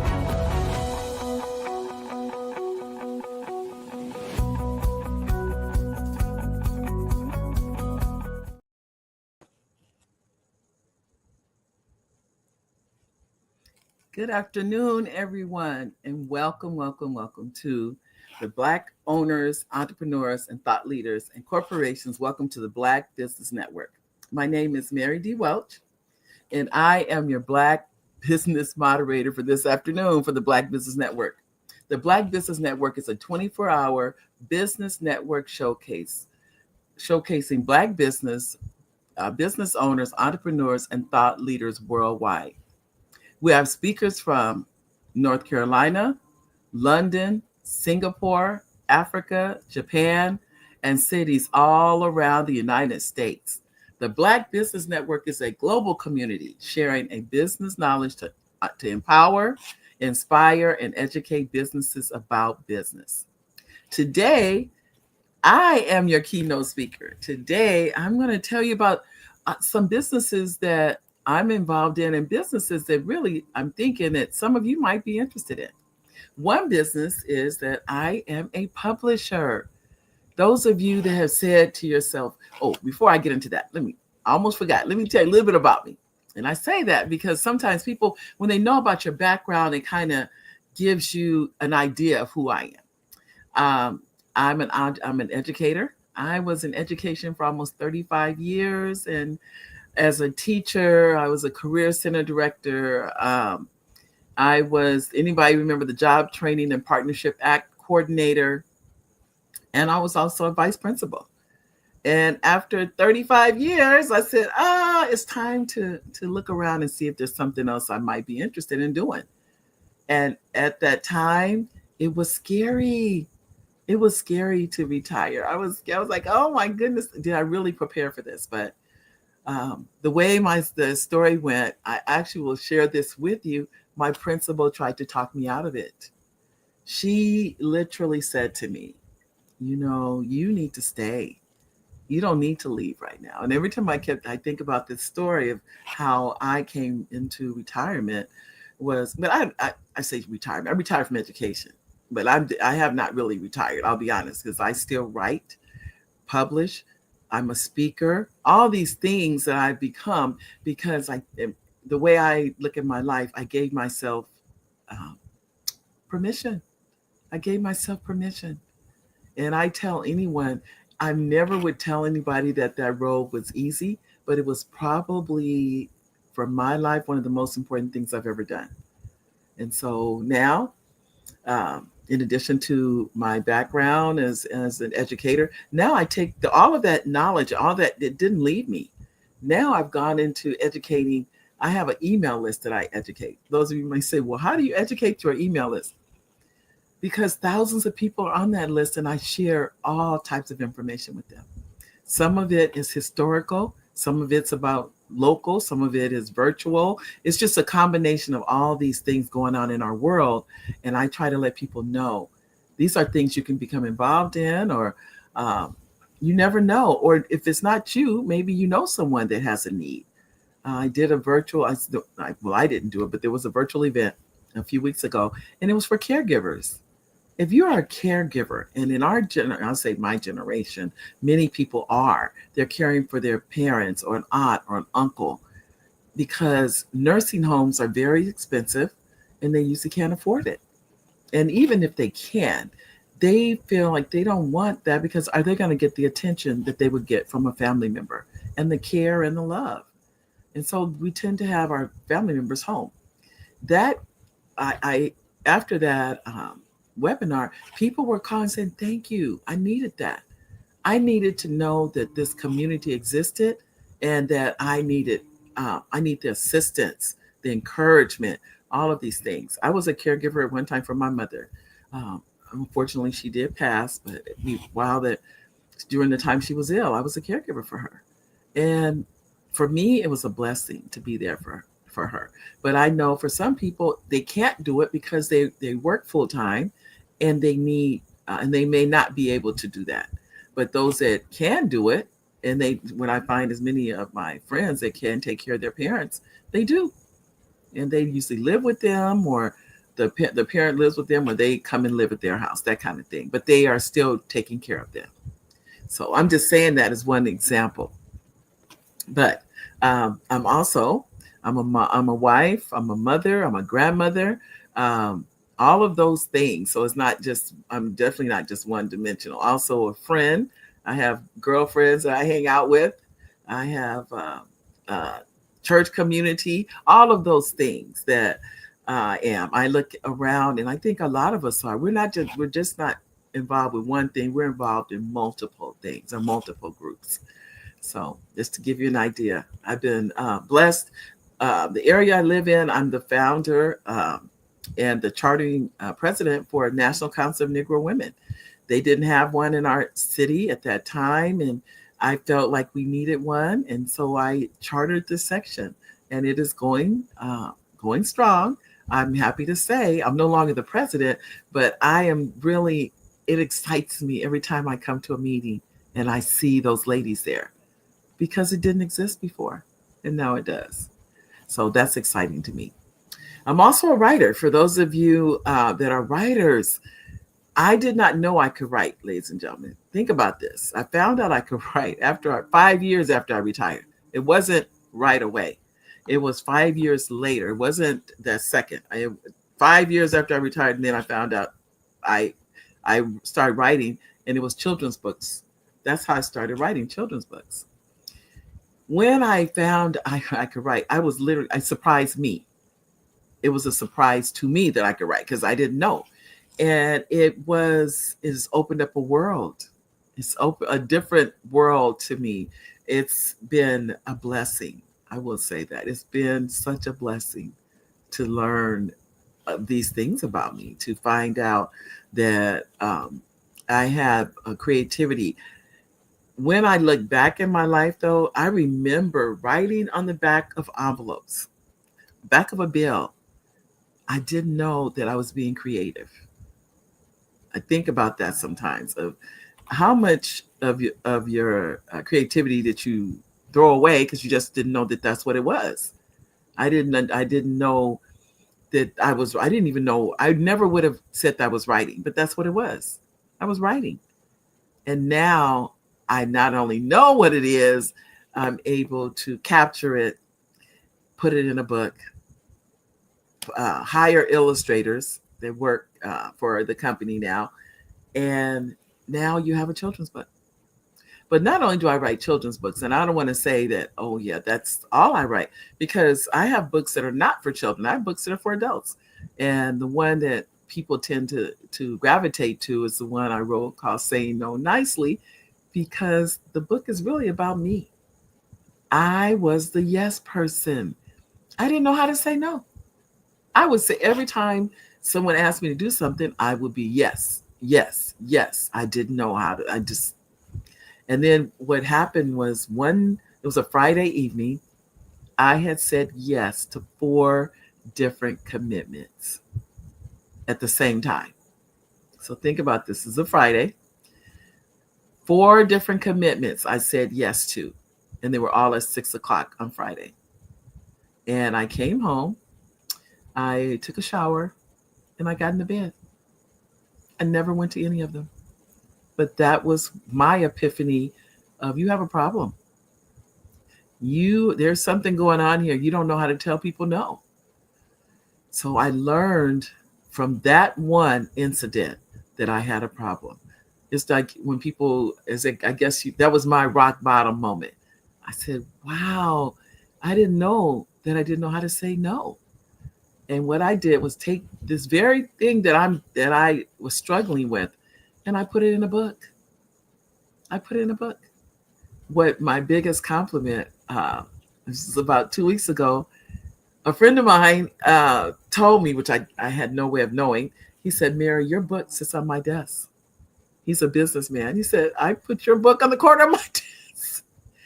That was a huge compliment to me. He said, every single day I pick up your book because somebody's asking me to do something I can't do or don't want to do or don't have the time to do. And I read one of those in your book. And he said, it works. They're okay because the one thing people want to do is be heard when you're saying no. So that person's okay. In addition to that, they don't feel some kind of way. I mean, ladies and gentlemen, let's be honest. When someone tells you no, don't you feel some kind of way if they say it like that? If they just throw that no out, and you kind of like back up.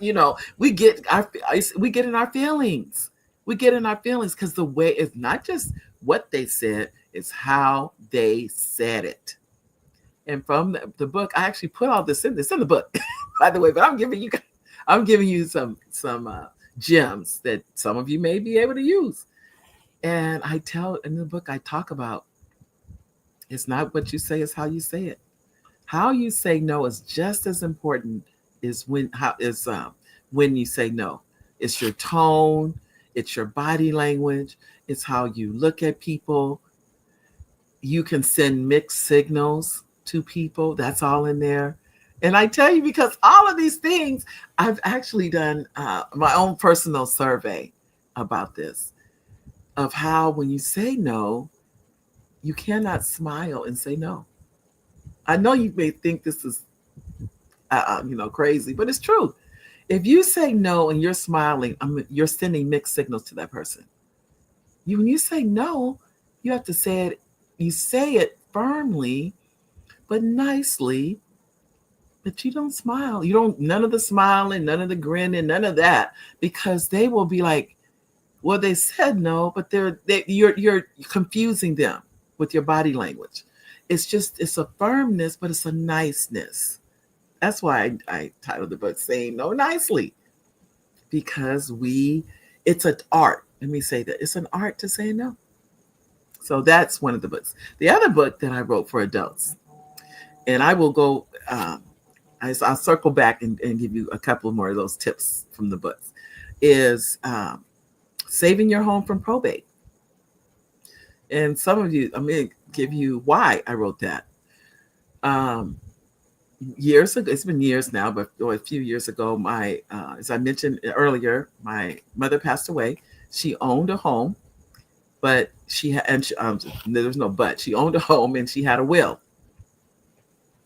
I did not know a will I'd never been involved with property from other people. I never knew anything about the process. I just never did. Never had to, really. But I have since learned a lot. And what I learned is this. Number one, a will must be probated. I didn't know that. I had no end. I mean, why would I know that? But I didn't know it. So I wasn't aware that I would have to go. I was the executor of my mother's estate. I didn't know I'd have to go to court. I didn't know I had to hire a lawyer. I didn't know. It was so many things I did not know. But now I do know. And after having gone through that process, I found out there was one sheet of paper my mother could have had notarized, attached to the deed, and we would have avoided probate altogether. No probate. But I didn't know it. And from that process, when I learned of that process, the first thing I thought about, I said, is this a secret? Do people know this? Is this common knowledge? And the answer is it's not. It is not. Let me say this. Every state in the United States does not do this. Let me just be clear about this. So it's in and I'm going to take you and give you some information. Some of you there's somebody that needs it. Let me say that. And you don't need it now. If somebody in your family, anybody in your family owns property, somebody's going to need this information. Number one, if you have, those of you that have a living trust do not need this. Now, let me say this also, you have to make sure you go to the county, and I say county, wherever you live, wherever that the deed is. And for some of you, I'm gonna speak for where I live, it's the county of records. That's what has the deed. Depending on where you live, every state is different. Every state, like for instance, I'm gonna tell you the name of the form. I'm gonna give you everything, just because if I can help someone avoid what our family went through, it was worth it. Because we went through, I call it, I call probate the devil. That's what I call it. That's what we went through, the devil, probate. Because it was family against family.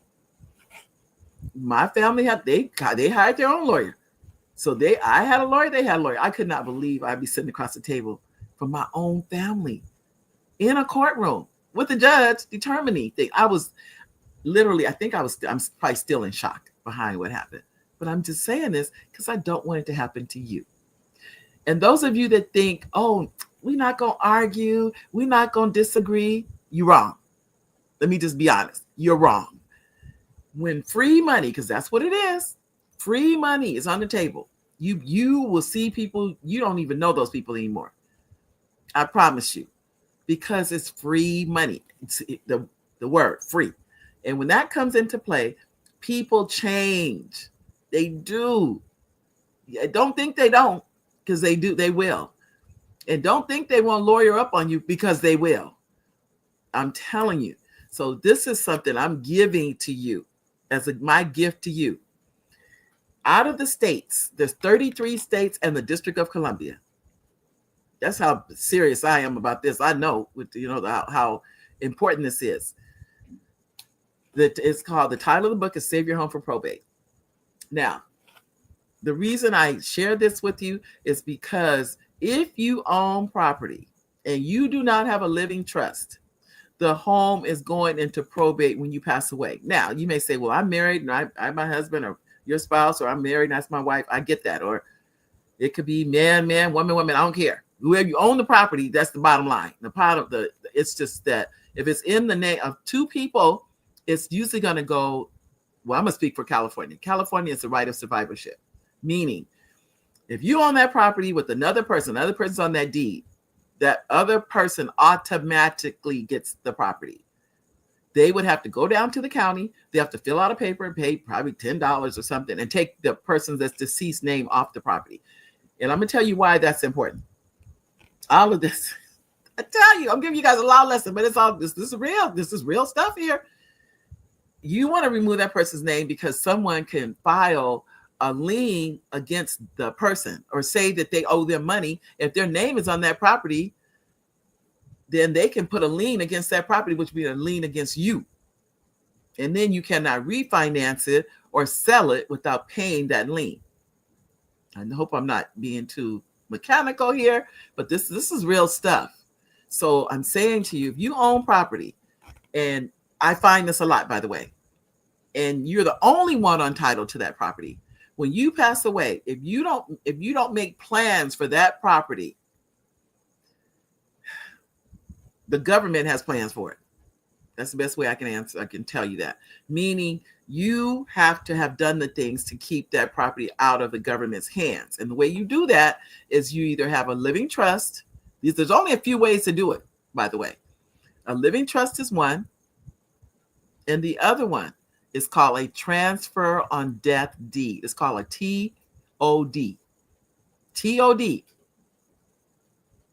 Now, I'll be honest, I have a book. You can get the book, or you can, and in the book, I have all the paperwork for all the counties as within the last 3 years. Unless a county has come on board in the last 3 years and been approved, they're not in there, because I'm going to have to do a revision on that book to bring in the new ones. But within 3 years, 36 months ago, every single one is in that book. The book says for educational purposes only, because the attorneys I work for, the attorneys that work for me in essence, but anyway, they went through the book and they said it has to say for educational purposes only, because if you're saying, because number one, the paperwork changes. I don't want to tell you that today that's the paperwork, because things change. And I'll give you an example. In California, now you have to have two people, you have to have two witnesses and have it notarized.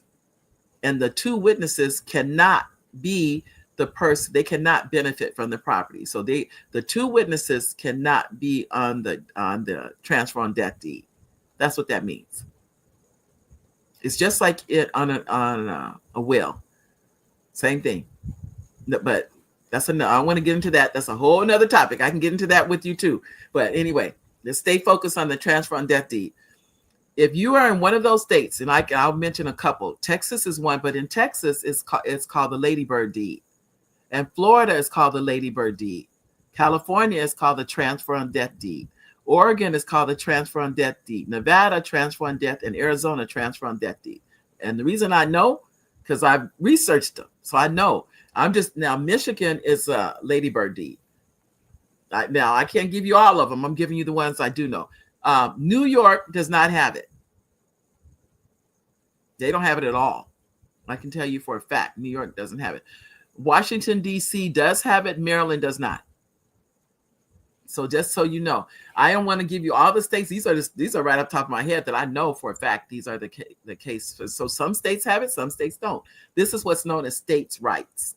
The state has a right to choose to do this or not. California is now going to be until 2035. 2035 is when this will call sunset, meaning that they haven't made this a law in California. What they're doing, it is right now legal to do it. They have not made it the law because they're looking at it. And they're actually looking to see if people are trying to be fraudulent with this. That's why they're looking at it. I already know, because when they first came out, you didn't have to have those two witnesses. You sure didn't. When this law first came out, all you had to do, truthfully, was the owner of the property have a paper notarized, attach it to your deed. That was it. Now, this is the change. The owner has to have the paper notarized, and those two witnesses have to have it notarized. So that's $45 because it's $15 to get something notarized in California. So you got to have those three. The owner of the property have it notarized. The witnesses have to have it notarized. And then you can attach it to the deed. That's what's changed. And because I've literally followed this bill in this law. So I know this is what you need. That's the change. Now, what I like about it, it cost about, let me give you, let's say $150 now. It's about $150 total fee, which is, let me just say this. That's nothing compared to what you're going to pay if you go to probate. That's literally not even one day in court. That's not. I'm just being honest with you. Not to mention the lawyer fees. That it literally is pennies at $150. So if you own a property, and I hear this all the time, by the way, ladies and gentlemen, where people, they don't do anything. There was a lady on 7 properties, 7 paid for properties in San Diego. Had done nothing. Now, she's still living. But to my knowledge, I don't think she's done anything. To my knowledge, I talked to a lady that knows her. To my knowledge, she doesn't even have a will, which means her family is going to fight like cats and dogs, and all they're going to do is make the lawyers rich. That's all they're going to do. So I've been trying to tell as many people as I know. The fact that I'm even telling you the form is saying, I'm not waiting. You don't have to buy the book. You don't have to buy the book. That's how serious I am. I don't care if you never buy the book. If you would just go and get that form, you can go, like I said, I'm in California.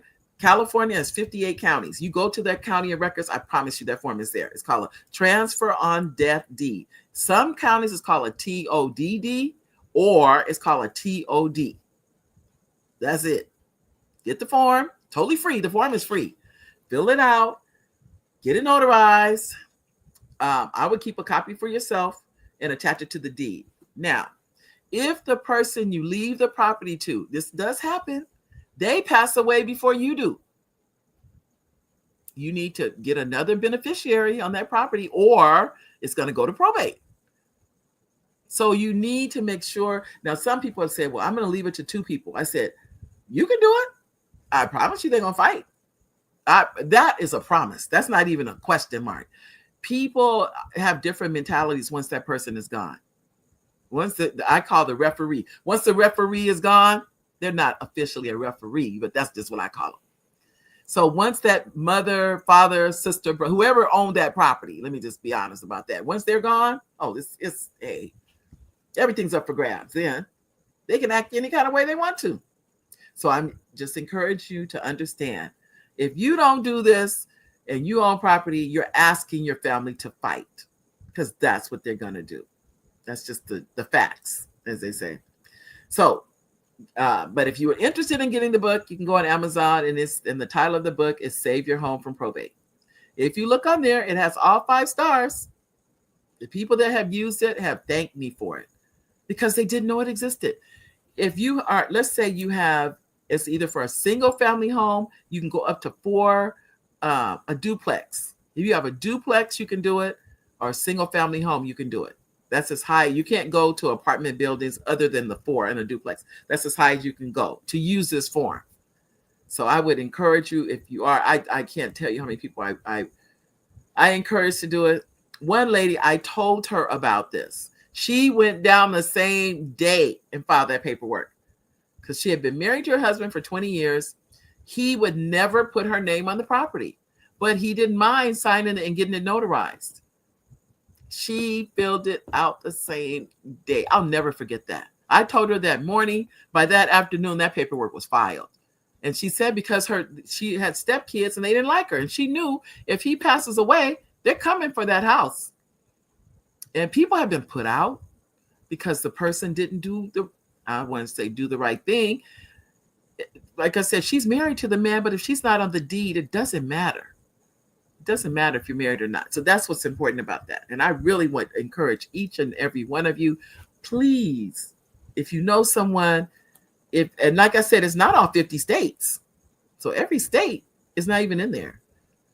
It's only the states that are using this form. It's either called transfer on death deed, a TOD, or a TODD. Just depends on what state you're in. Or it's called the ladybird deed. As I remember, Texas is the ladybird, Michigan is the ladybird, Florida is the ladybird. That's where they call the ladybird deed, after Lady Bird Johnson.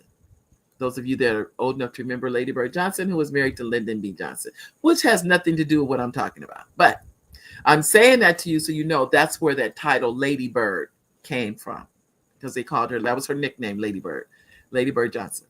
Okay. Now, I also want to share with you, ladies and gentlemen, that on the writing of writing of books on Saturday, June the 7th, I am offering a free webinar. Totally free. I know people are like, there's got to be a catch. There's no catch. I'm going to give you guys the secrets of writing a book. And I've written now about 30 books. So for me to tell you I'm giving you the kitchen sink, I'm giving you the kitchen sink because I truly believe wholeheartedly in writing. We have so many stories, recipes, sayings, quotes, you name it. And they go right in that graveyard with us because nobody wrote them down. And it really is, it hurts. It hurts because it makes the next generation have to start from scratch. You may say, I have nothing to write about. I promise you, you do. I promise you, you do. Anyone that says they have nothing to write about, okay, write about how you learn how to play double dutch, how you learn hopscotch. Anybody know how to play spades, bid whist, checkers, chess? I don't care what it is. The point is, you have a story. You have a story. We all have a story. We are all walking stories. We're alive. There's a story in you. Now, I'll be honest. I just wrote, I have one coming out, a new book. This one, the title of it is When I Was on the Moon. It's the first story I wrote with the character's a little black girl. And surprisingly, I named her Mary. And I'm telling you why surprisingly, because all my other characters are little boys. And I never have had a Black girl in the cover of my books. And I think because I'm the mother of boys, I tend to, well, I shouldn't say all boys. It's 4 boys and 1 girl. But I tend to write, I lean to the boys. Let me say that. I kind of push over that way. So for me to write one, and the little girl, she puts her flag on the moon and the flag says Mary. The flag says Mary. This was something new for me because I never do that. I never have a character named after me, never a little girl. But since then, since I wrote that, now I'm writing a book about a judge, a little Black girl that's a judge. So what it did is open up. I'm doing a kind of like a mini series, I guess. So there'll be one for girls and one for boys. But I will tell you, ladies and gentlemen, you have a story. You do. You know what I don't see, I haven't seen in a long time, is little girls play jacks. I don't know, those of you that are old enough to remember jacks. I remember jacks. I have to write this down because now that I think about it, it'll be a story about jacks. Those of you, jacks is when you have a little ball and these little squares are, I don't know what they call. We call them jacks. I don't know what the name, another name is, but it's JACKS. And you throw the ball in the air and you pick up one.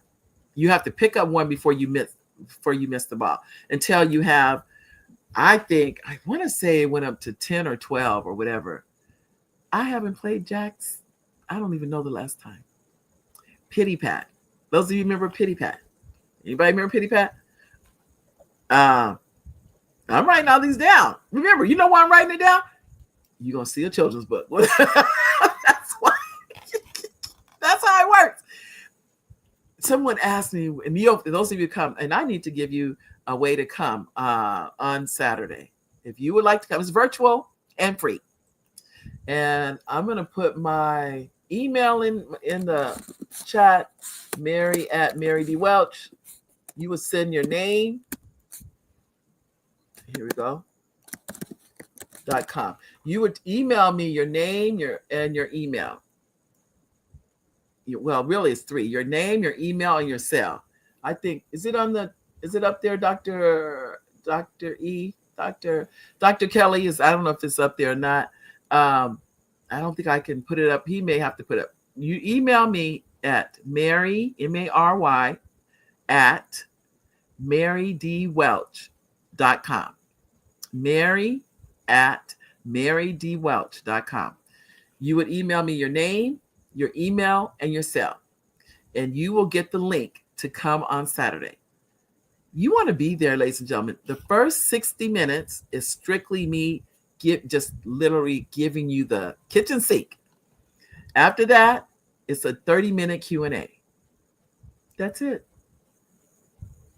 I'm not recording it. And the reason I'm not recording it is because if I record it, then people will be like, oh, I'll just get the recording. No, you want to be there. This is something you want to be there and be live. So I would encourage you to be there on Saturday. It's on June the 7th at 12 o'clock p.m. PST. So we're talking Pacific Standard Time. That's the time zone I'm in. So if you're on the East Coast, that's 3 o'clock. If you're Central, that's 2 o'clock. I think Mountain is 1 o'clock. But just to give you an idea. So if you like to be there, I would love to have you. It is really going well with the people signing up because people want to know. When you write, you have left a legacy. And if you don't, when you go in that graveyard, I know it's hard to believe this, ladies and gentlemen, but what did you leave for people to know you were even here? There's no way to know you even existed. What I like about writing too is the fact that my grandchildren, not just I already have grandchildren, my great-grandchildren, I will never know. I will never know them, but they will know me. They will be able to see their great-grandmother. Think about this. I have literally nothing I can actually point to that my grandmother was here. I know she was here. I know my mother was here, but my mother left journals, which is a blessing. She left journals. And when I want to hear her voice, I can read them. Thank God. But my grandmother, no, she didn't leave anything. And she left, well, that's not true. I don't know why I say that. She did leave a lot in us. But I'm saying that to say, I can't go and say that my grandmother wrote that. I can't say that. I can't read a poem she may have had. I can't say that either. But I can say with like I said, my mother, I can read. When I read the journals, I hear her voice. I can hear her speaking through those journals. But I will tell you, if you have a recipe, and I'm so glad I got recipes from my aunts before they passed on. But many people, they don't write their recipe down. And I have said this more times than I can count. You're taking the recipe to the graveyard. A friend of mine had a song and he sang it. And he passed away before we were able to write the song down. I have no way of knowing what the song is now. I don't have a clue. So I'm saying that to you. This is the time. There is no time like the present.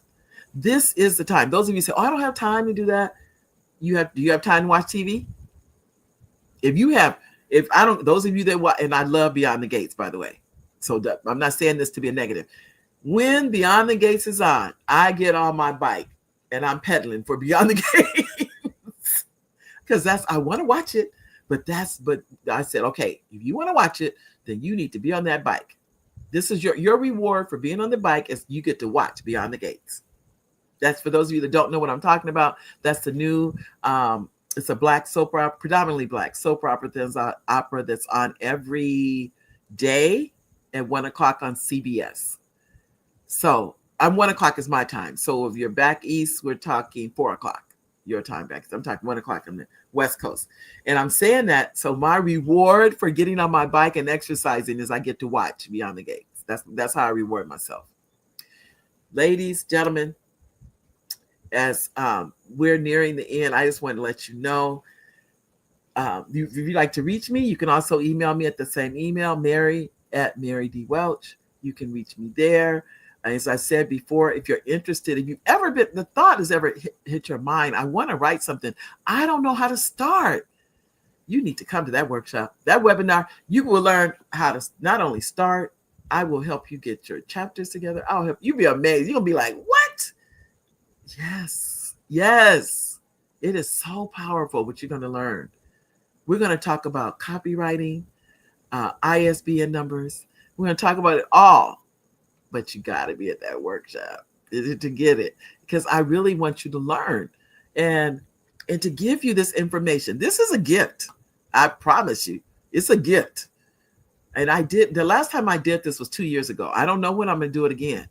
So when you come on June the 7th, be ready. Be ready. Just know that June 7th is you better come with your pen and paper and take notes and be ready, because you're going to learn. You're going to learn. Remember, Mary@MaryDWelch.com. Name, email, and cell. So we can contact you, because I text. I don't just email. I text, because people like text better, I find, than emails. So you'll get a text. You don't get the link. The link will come out on Thursday on June the 5th. It's when the link comes out. And I do that intentionally because I don't want people sharing the link. You can't get into the webinar unless you're pre-registered. If you're not registered by the 5th, you go on a waiting list. So after the 5th, you won't be able to just get in. You have to wait. We have to see what the numbers are. And they're growing every day, I can tell you. So I just want you to make sure that you're one of them, for sure.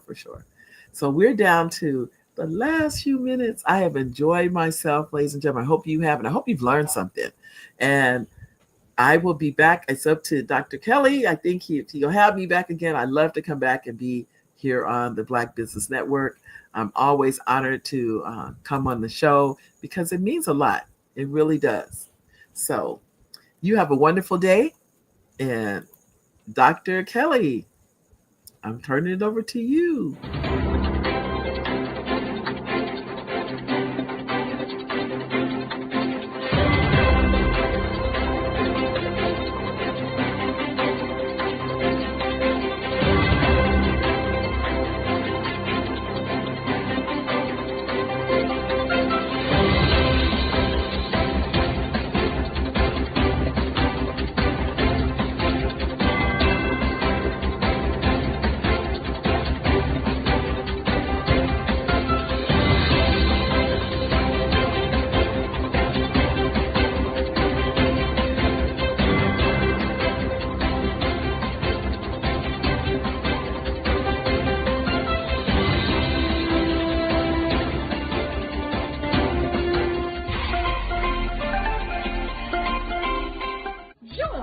Dr. Eric Kelly III and a host of phenomenal speakers from all around the globe for this 7-day virtual event that you don't want to miss.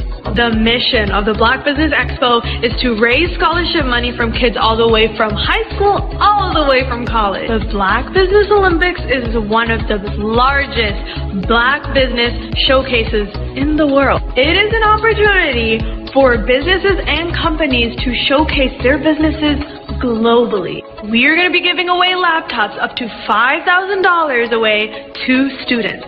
Again, I'm Olivia Appleberry, the founder of 2 Cents Finance and one of the speakers for the expo. I am so excited to see you there. For more info, go to www.blackbusinessexpousa.com or call 919-308-9090 and hope to see you there. I am Black Business. From the moment I wake until the time I sleep. Yes, I am Black Business. I am Black Business. Tell me, are you Black Business? I am Black Business. Do you support Black businesses? Listen, I support Black business because I am Black Business. Black Business Expo, one of the largest business showcases in the history of Black business in the world. The world! Sign up today at www.blackbusinessexpousa.com or call 919-308-9090. I am Black Business. I am Black Business. From the moment I wake until the time I sleep, I am Black Business. I am Black Business. Are you Black Business? I am Black Business. Do you support Black businesses? I support Black business because I am Black Business. Black Business Expo, one of the largest business showcases in the history of Black America in North Carolina. Join Dr. Eric Kelly III and a host of phenomenal speakers from all around the globe for this 7-day virtual event that you don't want to miss.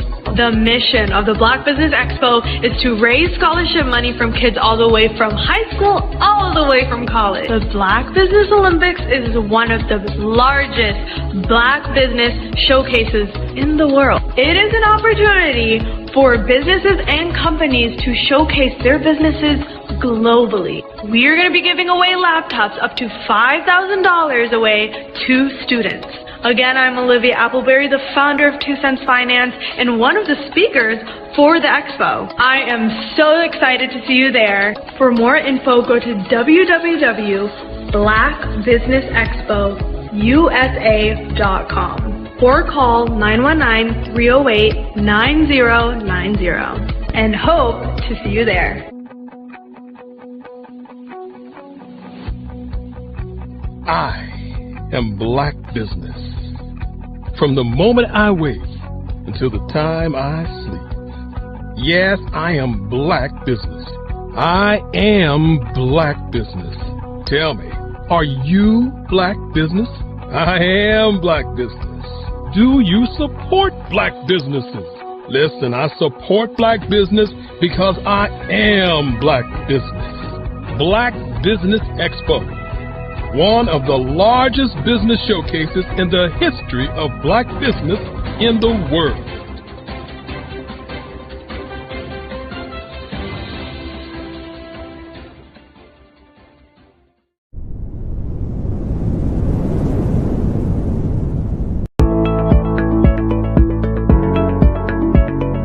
Prepare for what's coming and dominate in economic winter. Stand strong and thrive by showcasing your great products and services globally through the Black Business Network and Black Business Olympics. The Black Business Network has showcased over 2,000 companies with over $7 billion in sales each year. Over 10 million attendees have viewed the rebroadcast each month. Through the Black Business Olympics, unique styles of business training and mentoring are turning students into business owners and entrepreneurial warriors who will dominate in any economy. Gain the ultimate advantage of the Black Business Olympics, 7 days of unbelievable topics and speakers speaking around the globe. Donate your time and experience to provide expertise and scholarships to students worldwide and change the world. Now, more than ever, new insights, tools, strategies, and capabilities are needed. This is your chance for a major presentation to the world. Fill out the form and join the more than 2,000 speakers who have presented to over 200 countries.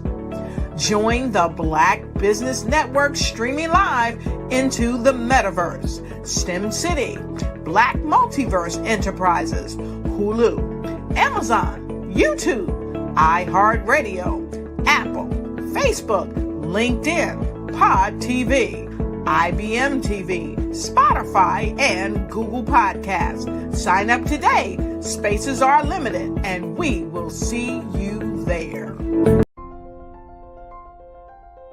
What if you could build your own city? A place where every child can find nurturing people to help them achieve their full potential. A place where every adult can access job training support. Where health education is abundant. Where social justice ruled the land. A place without limitations. Welcome. You have arrived at STEM City USA. It is what every city should be. A safe and trusted community where you find people and resources to help you become everything you are and beyond. STEM City is unlike anything you have ever experienced. It is a digital twin of the world around you, only better. STEM City is about energy and soul renewal. It is more than a digital world. You can almost feel the power of live cultural events, music, and theater. STEM City promises a better future for children with caring mentors and hands-on activities with dedicated tutors to support our youth. STEM City is your passport to a healthy lifestyle with weekly events addressing our community's many issues. STEM City is your financial well-being with helpful information on wealth management, career advancement, job training, and so much more. STEM City is the community you deserve. It is the city where your dreams can come true. STEM City USA, a place in the sky that is accessible to all who reach for the stars.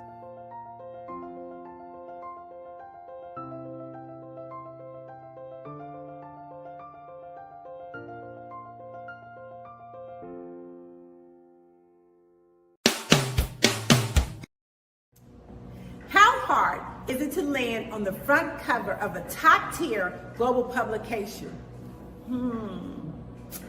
The answer may surprise you. If you are a business owner, industry leader, speaker, author, or coach, this is your opportunity to get featured in a publication that reaches worldwide. We want to be able to tell your story, showcase your brand. We have made it so easy. All you have to do is answer a few questions and tell us a little bit about your business, and we'll take care of the rest. But why get featured?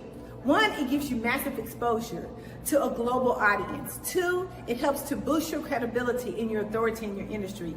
And 3, it helps you to expand your network and unlock opportunities. Now, right now, we are offering a special limited time offer. You can be seen by over 10,000 viewers and readerships each month. So don't wait. This is your time to elevate your business and get featured. All you have to do is click the link below and get started today.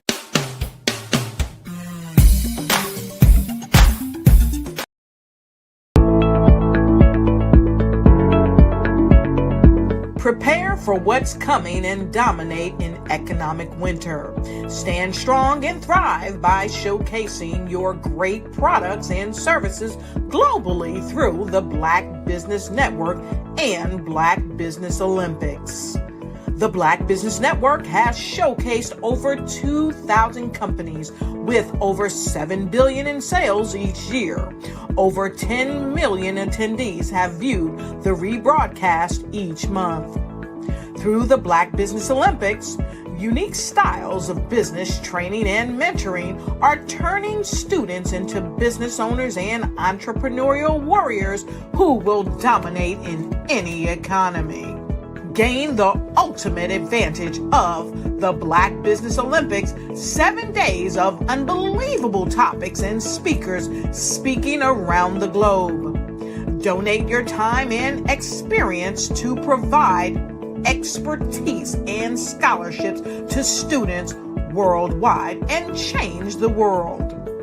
Now, more than ever, new insights, tools, strategies, and capabilities are needed. This is your chance for a major presentation to the world. Fill out the form and join the more than 2,000 speakers who have presented to over 200 countries. Join the Black Business Network streaming live into the Metaverse, STEM City, Black Multiverse Enterprises, Hulu, Amazon, YouTube.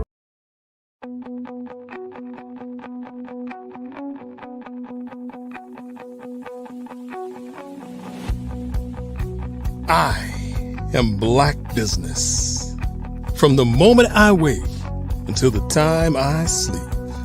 Yes, I am Black Business. I am Black Business. Tell me, are you Black Business? I am Black Business. Do you support Black businesses? Listen, I support Black business because I am Black Business. Black Business Expo, one of the largest business showcases in the history of Black business in the world. The world! Sign up today at www.blackbusinessexpousa.com or call 919-308-9090. I am Black Business.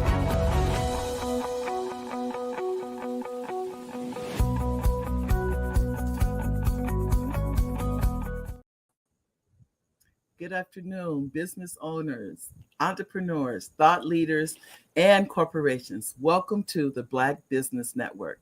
My name is Mary D. Welch, and I am your business moderator for this afternoon on the Black Business Network. The Black Business Network is a 24-hour business network showcasing Black businesses, business owners, entrepreneurs, and thought leaders worldwide. We have speakers from North Carolina, London, Singapore, Africa, Japan, and cities all over the United States. The Black Business Network is a global community sharing its business knowledge to empower, inspire, educate businesses about business. Our keynote speaker is Dr. Barbara Wright. Dr. Barbara Wright is the visionary founder of the Certified Business Builder Incorporated, widely known as the architect of dreams and funding maestro. With over 2 decades of experience in grant writing, educational training, and fund development, she has helped organizations secure more than $150 million in grants. I'm going to say that again. $150 million in grants, contracts, and loans. A former business education instructor and program manager, she has also developed award-winning tools for Budget Builder Pro, Grant Builder Pro, and the Canvas grant writing system. Holding a PhD in religious education and a lifetime Missouri certification in business education, Dr. Wright empowers others, not only through funding, but also through her motivational speaking and innovative mindset. Ladies and gentlemen, welcome to the show, our very own Dr. Barbara Wright. Hello, how are you? I'm fine. Welcome, Dr. Wright. How are you? Thank you. I'm really good and glad to be here. All righty.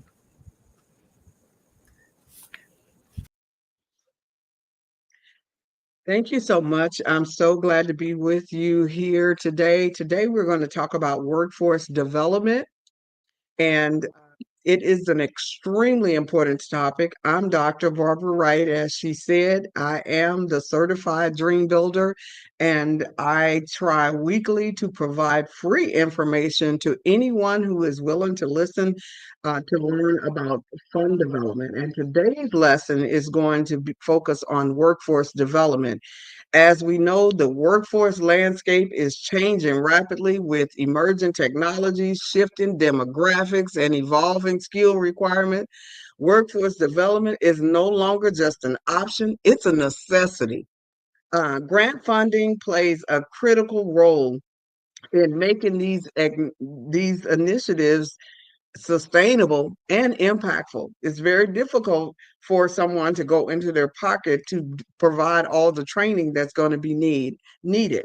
Today, we're going to cover how to craft a comprehensive grant proposal that not only aligns with funder priorities, but also clearly demonstrates the measurable impact of workforce development programs. Whether you're new to grant writing or just looking to enhance your skill, you'll leave hopefully with some actionable items that will help you, some insights and some resources. We're going to cover our 7 steps that any organization has to do to get ready for grant writing. In fact, this is our Monday lesson. We usually do a free session on Mondays and Thursdays, and this is one of the Monday session that you will be getting today, which is actually the prep for grant writing. We give you those things that you need to do.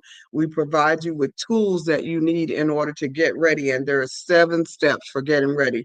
I've had the privilege of working on successful workforce development grants for years, securing funding that has helped to train hundreds of thousands of people, created jobs, and transformed communities. And we're still doing it. Now we're focusing more on the STEM training, the CO2 carbon reduction, the training for solar, for construction, for so many of those different areas. This session, I hope, will help you in moving yourself forward. Whether you are a person who is looking to obtain better jobs in workforce development, but mostly for those of you who are nonprofits or for-profits who are providing workforce development programs and services. So with that, we're going to jump right into our book called Program and Fund Development Workbook for Workforce and Economic Development Programs, featuring the 7 steps of starting your organization. Now, we want to make sure that you know the importance of workforce development. The reason that workforce development is so important, 44% of workers will require reskilling by 2030. How is that going to happen unless some of you guys take on workforce development as a nonprofit or a for-profit organization? For our people to be retrained, being that 44% of all workers will need to be reskilled. They'll have to have more knowledge in AI and more knowledge in STEM, more knowledge in how to analyze, and you could be the one that's teaching that. AI integration will transform all of our roles. It has definitely transformed the way I do business and the way many other people do business that I have met with. Digital skill demand will soar. So for those of us who are not into the digital world, you have to get there. So somebody's going to have to train you, or you're going to have to be that one that's offering the training. Generational shifts. Millennials and Gen Zs will dominate the workforce. I was reading a stat just a couple of days ago and teaching a class just a couple of days ago that talked about by the year, I believe it's 2030. Right now, as of today, we have about 52,000 births and about 22,000 deaths. Well, that's going to flip within 10 years. We've got trillions of dollars changing hands because of the baby boomers are getting much older and they are starting to transcend to the next life. And that leaves the baby boomers and Gen Zs out here to dominate what is happening. Well, with that change, there's going to be changes in all different kinds of things. The money is going to be changing hands. And what you need to figure out is how in the world are you going to be able to get some in your hands or you're going to be left behind. So there's going to be a definite generational shift by 2030. There's going to be a rise in skilled trades careers among Gen Zs.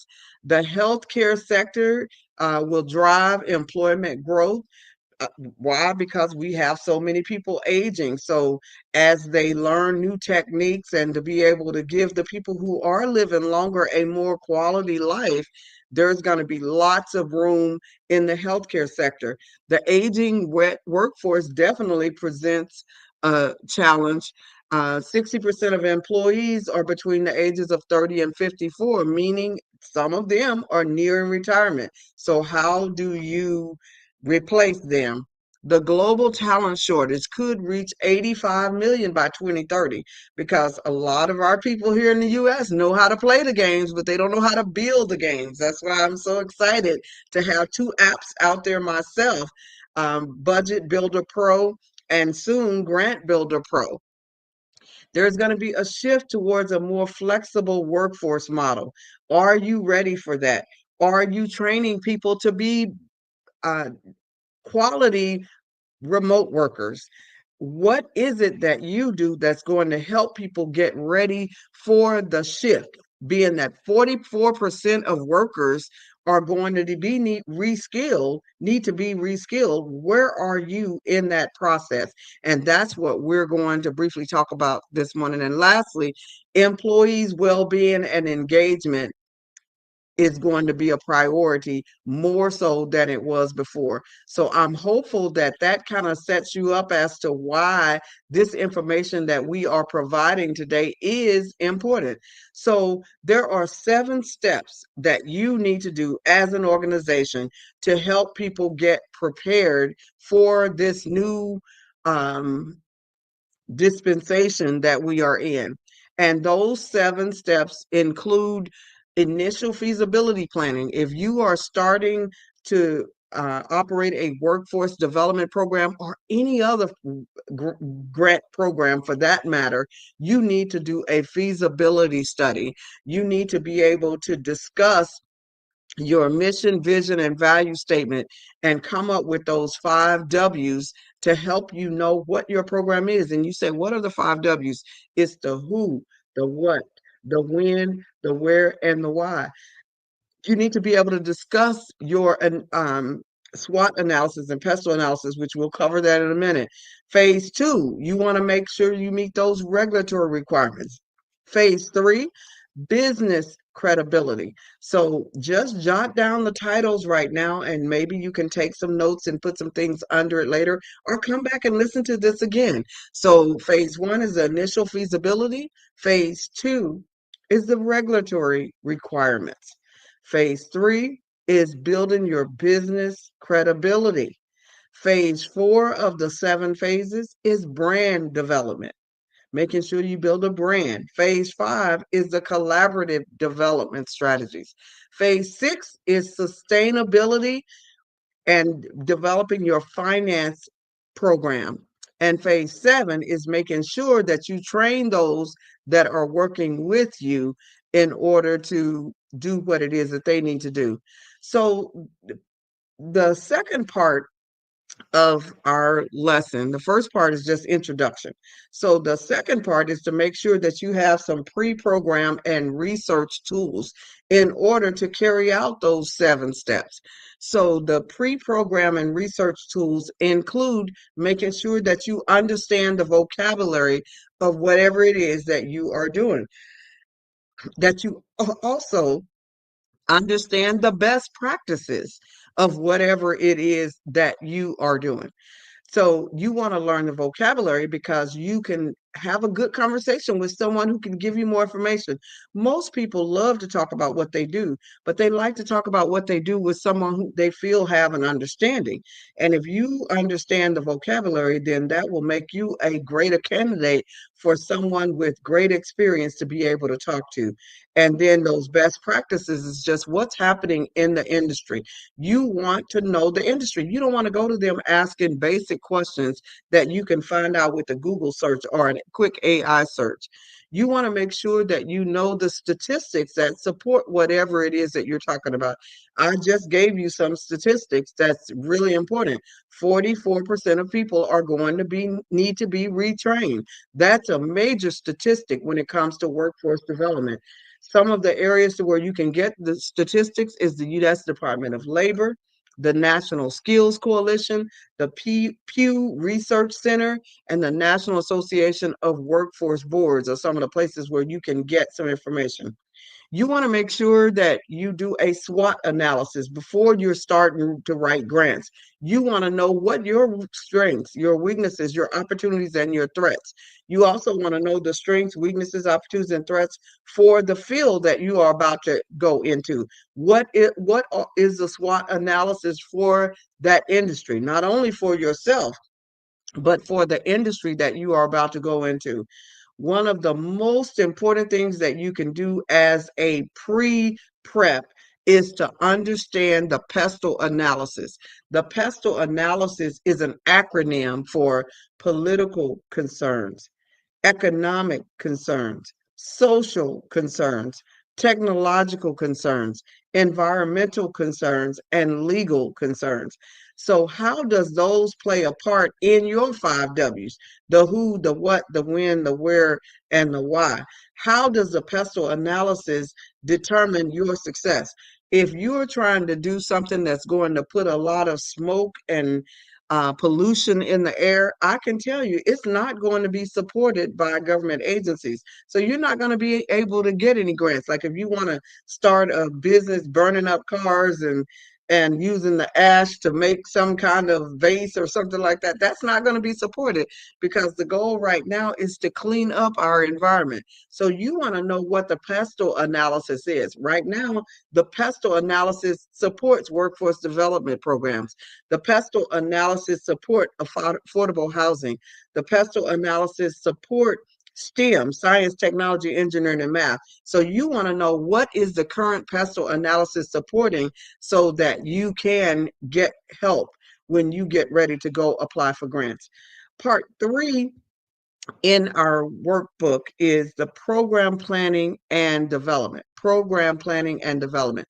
In our program planning and development, we want to make sure that you develop your logic model because all of these are going to help you after you've done your 7 steps. All of these is going to help you in making sure that you are ready to write grants. So what is that logic model? The logic model helps you answer those 5 Ws even better because it talks about the inputs. What do you bring to the table? It talks about the activities. That's what do you do? It talks about the outputs. That's how do you measure your progress? It talks about the outcomes. How will the participants benefit? And it talks about the impact. How does the community benefit?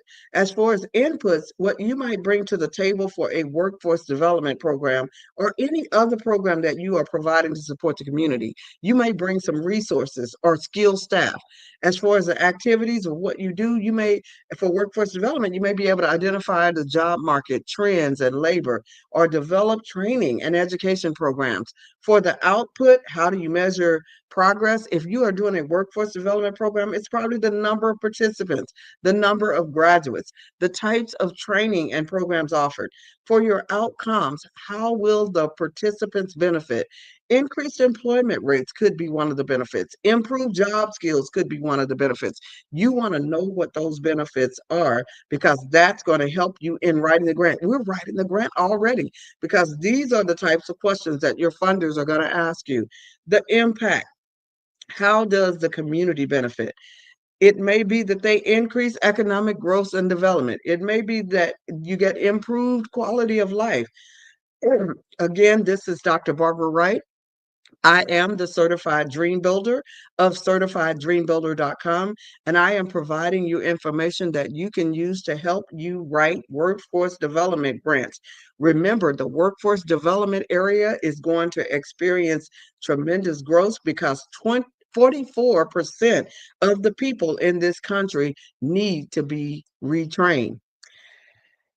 You want to make sure that you have timelines that speak to what you're doing. So when I say timelines, I'm talking about January through December. And if you're not working on a fiscal calendar, which means that your year may start in August, you want to do yours from August to July. But normally, most of us do a calendar year, I'm sorry, which is January to December. And then you might want to break that up into quarters, which is every 3 months. January, February, March is one quarter. April, May, June is a quarter. July, August, September is a quarter. October, November, December is a quarter. Some of you need to be told what to do every day. So you might need to break yours down to 365 days. What do I do every day to implement this program? And now that you have programs like AI, it becomes a lot easier. Part 4 in this 6-part workbook is fundraising and budgeting tools. You want to make sure that you have fundraising and budgeting tools. You want to know how you would spend the money. I like to do my budgets based on $1 million because $1 million is not nearly as much as it used to be. But if you are the type person who can only have $100,000 faith, just take a zero off of all of the numbers that we have in our books, and that'll get you down to the $100,000 budget. But if you have $1 million budget, 300,000 goes to salary, 75,000 goes to fringe benefits, 50,000 would go to travel, and so on and so forth until you add up to that $1 million, which would be the workforce development program that you are developing, including some contractual agreements of maybe 150,000, indirect cost of maybe 10%, which would be 100,000. There's several other areas that you would be addressing in your budget, but we're just kind of giving you an idea. You want to make sure that you know where your money is going to go. You want to make sure that you do some fundraisers as well, because most funders that give you their money, they want to make sure that you are going to be sustainable. Once this is over, once the grant money is gone, you are still able to handle your grant. And the only way that you're going to be able to do that is not put all of your eggs in one basket. All of your all of your funding shouldn't just be dependent on grants. You should have some grants, some fundraisers.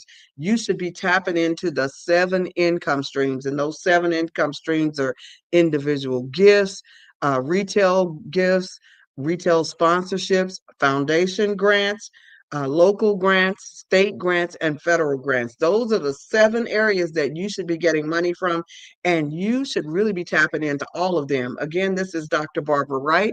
I am your certified dream builder. You can find me 24/7 at certifieddreambuilder.com.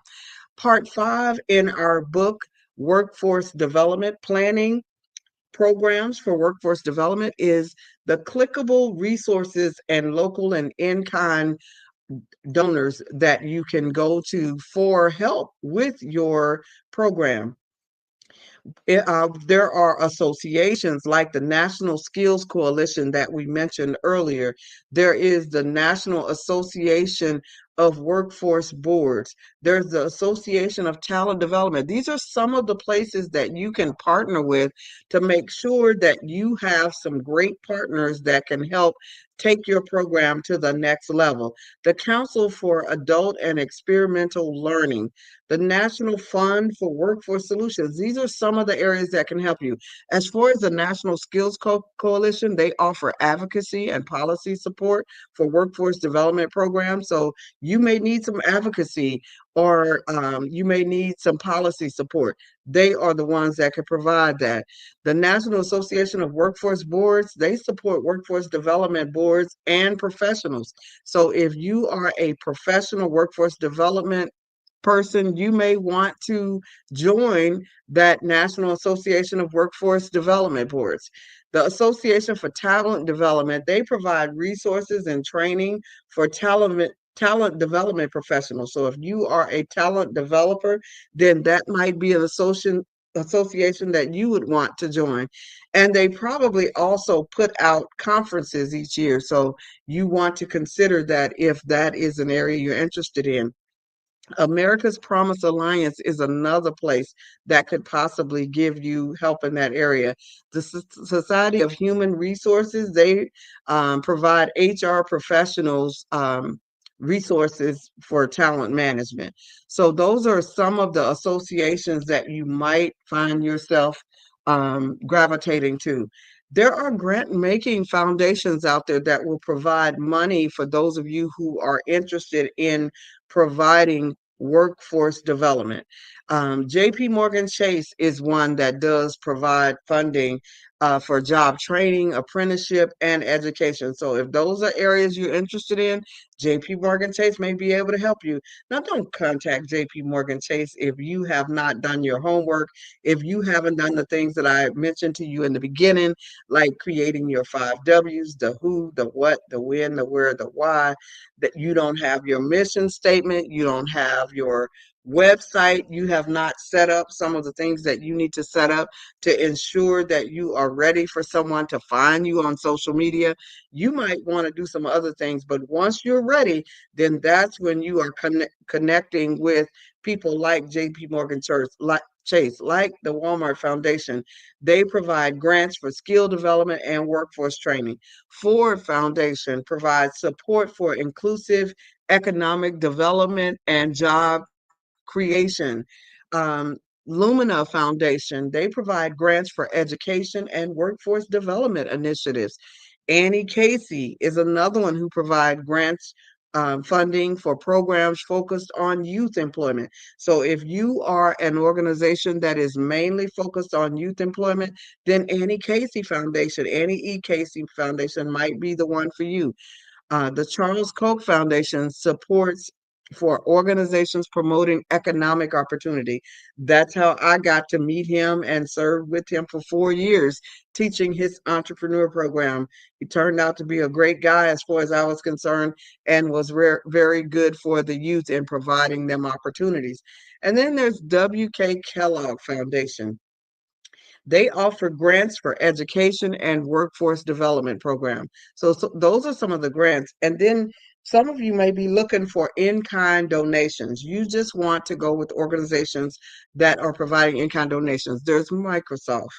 They provide software and technology resources and training programs. IBM provides technology solutions, skills development initiatives. There's Google. They provide online digital tools and career development support. Salesforce, training programs, access to Salesforce. Toyota provides skill-based training and career development programs, and AT&T provides technology and communication tools and job readiness programs. So these are some of the ones that provide in-kind donations, and in-kind donations is anything other than cash. And what we're talking about is for those workforce development programs. And if you are joining late, we did say that 44% of people will need to be retrained. So if you are interested in starting a workforce development program, you're right on time. We also talked about the SWOT and PESTLE analysis. The SWOT analysis talks about your strengths, weaknesses, opportunities, and threats, but that PESTLE analysis talks about whether or not you are ready to get grants. Is what you are doing politically supported? Is it economically supported? Is it socially and culturally supported? You want to think about all of those things before you go. Is the technology there? Is it legal? And is it environmentally friendly? Those are the things that you have to think about before you get ready to offer any program to the community. Because if you want to be able to get funds to help you in serving your community, we're not talking about begging just to put money in your pocket. We're talking about serving your community.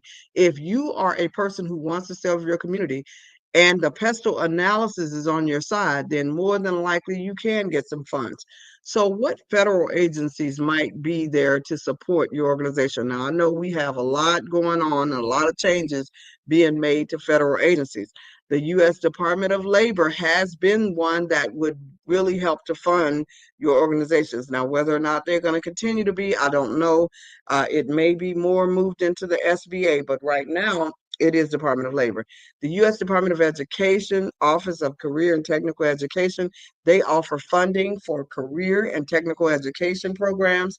The U.S. Business Administration, the SBA, Office of Workforce and Economics, they offer support for small business development and workforce training.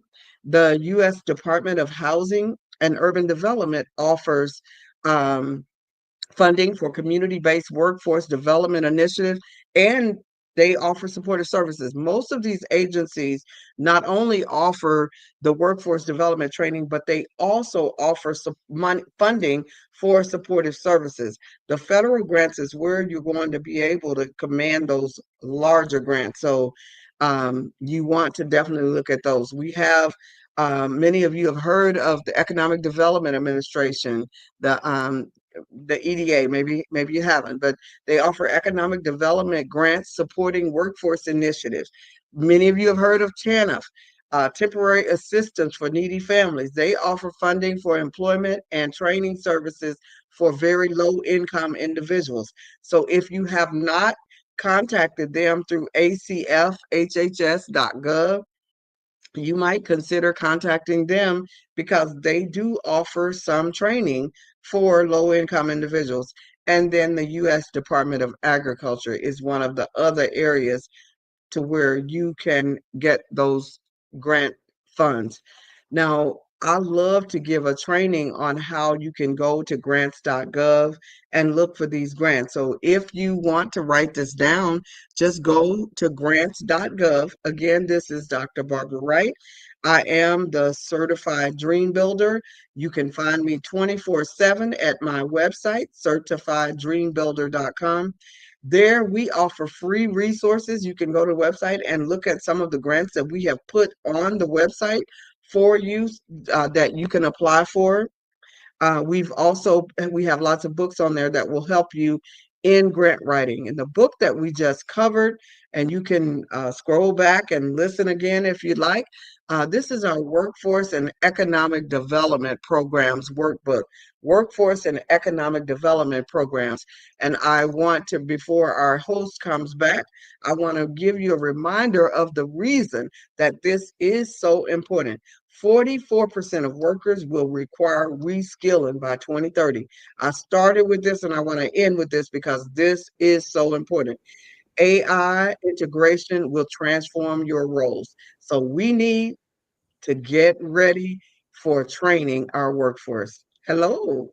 Hi, Dr. Wright. I tell you, I'm listening to you and I'm just blown away. You are phenomenal. You are such a powerhouse.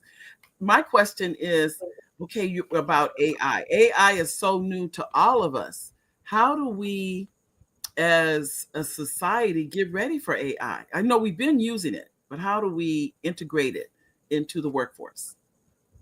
The way we integrate it is, I would say, if you are serious, take some of the courses. Right now, some of the courses are free. You have to blow up that box that we have put ourselves in because the AI, standing for artificial intelligence, scrapes the internet. It's not coming up with new information. Let me put that out there first. It's not coming up with new information, but it's scraping the internet and pulling the information that we have put in these computers for the last since they came out in 46 or so. All of this information that we have entered into the computer, like right now, if I just go and tell it to look my name up and write something about me, it will give you a whole story about my life and what I've been able to do. It will do the same thing for you if you've been out there online. So what we have to do is get familiar with it. Now, I'm getting ready to give you a secret that you can take to the bank. It is what the AI.tech. That is a website that gives you the over 12,000 bots that are out there, AI bots. It will categorize them as free or paid. It's what the AI, you do have to put the HTTP colon slash and then the www dot in order to get it to open up. But what the AI dot tech will tell you all of the AI artificial intelligence bots. Most of us are used to Chat GPT. A lot of us have done that. That's one of the 12,000. And that is why 44% of us are going to have to be retrained, because most of us are not needed even now with all of this. It will make your flyers, it will write letters, assist you in the grant writing. It will assist you in anything that you are doing. But most of us don't know how to blow up the box. We are afraid of it. So I would say get in there, at least try to Chat GPT and test it out. Get in what the AI and see all the different things that it will do for you. Budgets, you don't have to worry about budgets anymore. It'll do them for you. Coming up with a calendar, teaching you how to cook, everything, because they're not coming up with anything new. They're scraping the web of everything we have put in the web all of these years and giving it back to us in a much prettier format than what we put it in. Well, I can tell you what I do now. I just did just last night. I type what I want to say, and then I put it into AI and I tell it the tone.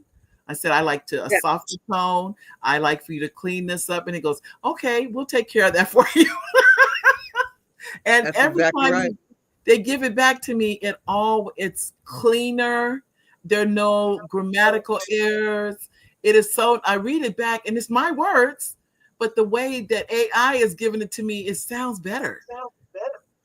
Exactly. It's a scary proposition, but for those of us who may not have gotten everything that we needed in the classroom, AI will become probably your best friend in helping you say things the way it needs to be said, spell things the way it needs to be spelled, correct your grammar. You don't even have to worry about some of those things anymore. I have a person, sometimes people work with me, they're not the greatest spellers.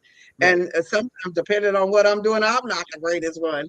I'll put these things, you don't even have to worry about it with AI. AI will fix it all for you. And sometimes it's not that I'm not a great speller, it's just I thought I hit it, but I didn't. Right. So I don't even go back and correct it, because AI is going to correct it for you. So Nook and Ray, y'all, if y'all listening today, you don't have to worry anymore because you've got AI. I tell it is. And then what people don't realize, many people Grammarly, they were familiar with that, but they didn't realize that was AI. They didn't know. So here we are now. But some people are afraid of it. What do you say to the person that's afraid of AI? I would say, being that it's not going away anytime soon. I would tell people this. When the cars first came out in 1909, people was afraid of the car. When the computers came out, some of the church folks said it was the Antichrist. And they didn't want the computers nowhere near them. And now they got computers everywhere. So every time, by 1909, they was afraid of the cars. By 1919, the cars had taken over the street and the horses had become an entertainment. And that's the same thing that's going to happen with AI. Right now, people are somewhat afraid of it. But if they just look back through history and see all the things that we were afraid of and how we do eventually embrace them. Now, I don't want no chips in my hand. I don't want no chips in my head. I don't want none of that. So they do go a little overboard. So you have to know where you gonna say, no, stop. But they already know everything about you because it's everything we've already put in the system. It's already out there. I know. I told a friend of mine, she this is a true story. I don't know if I should say this story, but it's a true one. She didn't want to text. And she said, oh, just text my husband, Mary. And I texted him 10 times that day. The next day, I did this intentionally, by the way. The next day, she goes, oh, I learned how to text. I said, oh, I knew you would. But she doesn't know. I forced her into it. I made her. It's like, and I've told people, technology is not going to stop because you don't want to do it. It doesn't work like that. And she said, well, why are you embracing technology? I said, what choice? I said, I would rather be embracing it than fighting it. Yes. I mean, it helps you in health, mental health, physical health. It helps a lot of things because I've been looking up, I was reading about ultra processed foods. So I just put that in and I ask it to give me a list, to help me avoid ultra processed food. And it gives you a list. So what you do is you use the positive. There's a lot of things out there that are negative. Right. So you find the positives that helps you to do the things that you need to do. Like, there's these shots that people take to help them lose weight, but then it has all of these side effects. So I looked up the natural remedy. It gave me the natural remedy because if you listen to some of these platforms, they'll have you listening for 4 hours and still won't give you the answer. I went to AI and it gave me the answer in a minute. It's 4 ingredients. It's honey, it's lemon, it's water, and ginger. That works almost as well as the shots if you're faithful to it. The problem is some of us are not faithful. But then I used AI and said, if I add black pepper, will that activate it? And it does. So what it will do is not only give you what you asked, but the more questions you ask, the better it is. It helps us all. That's all I can tell you. It does. I know. I'm telling you, I use it now. The way I use it. But someone told me, I write scripts, and they're like, "Oh, it'll write your movie script for you." I said, "This is what I've learned about that. You have to come with an idea. It's not gonna. You know what I mean? There's limits to it. You can't just say write the script. You got to give it prompts. What is it what type of script are you looking for? Are you looking for a drama? Are you looking for a romance? Are you looking for a comedy? It's more to it than what people think. It just doesn't do. It enhances. Yes, you're right. It enhances what we already bring to the table. Now, if you bring nothing, it's going to make that a little better. Get to the table. It's really going to take you to the next level. I do believe, but I still believe we have to watch what we internalize and watch how we're using it. We can use it for the positive or for the negative. I mean, you can do a lot of things. You can start checking people's backgrounds and doing different things, and then you can get sued. So you want to be very careful about how you use AI. You want to be ethical in how you use it. Yeah, I do. But I appreciate your knowledge about AI and about workforce development and about grants. I'm just sitting, I'm literally going, How can I write as many? Well, would you mind sharing with the audience how they can get in contact with you? You can get in touch with me 24/7 at certifieddreambuilder.com. Certifieddreambuilder.com. It will give you all of our courses and workbooks. We have over 50 workbooks. It will give you the names of all of our workbooks and courses, and we offer them free every week. You have to go to my website to find out how. Wow, that's a blessing. That is a blessing. Well, I like to thank you for your time of being here. You are, like I said, you will hear from me. Just awesome. You see Mary D. Welch, that would be me, because I'm just honored. Your knowledge is just phenomenal. Thank you so much. I'm in the process of writing a grant, so definitely thank you so much. Awesome. I am happy to be a part of this genius network. Black Business Expo is a blessing. I'm happy to be a part. Oh, so I tell you, well, we're happy to have you. We're honored to have you. Thank you. And genius, ladies and gentlemen, it's as Dr. Kelly always says. Now I forgot what Dr. Kelly. I was Dr. Kelly. Please forgive me. Genius is coming, and I'll see you on the other side. Hey.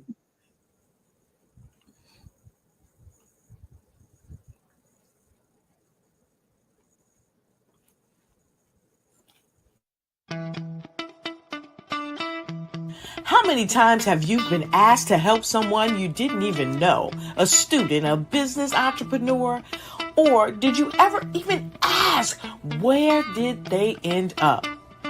That business, that friend, that entrepreneur. Well, just maybe they ended up in a gang, bankrupt, homeless, or worse, dead.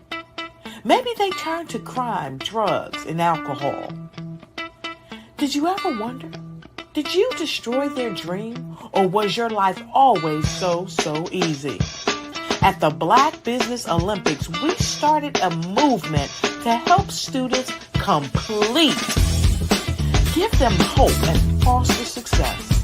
Help them to leave their dreams of providing laptops, computers, and up to $5,000 in scholarship funds.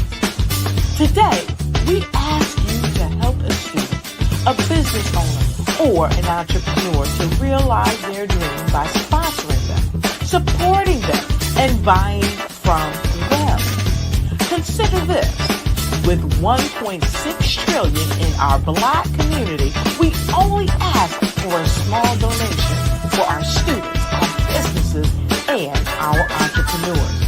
And you can change a life today. So I ask you, what are you going to do?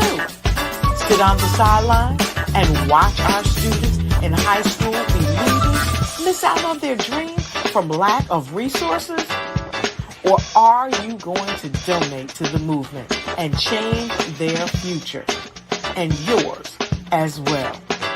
Give us a call today at 919-308-9090. Change their life by investing with action to the Black Business Olympic Fund. The Black Business Olympics, one of the largest business showcases of Black business in the history of the world.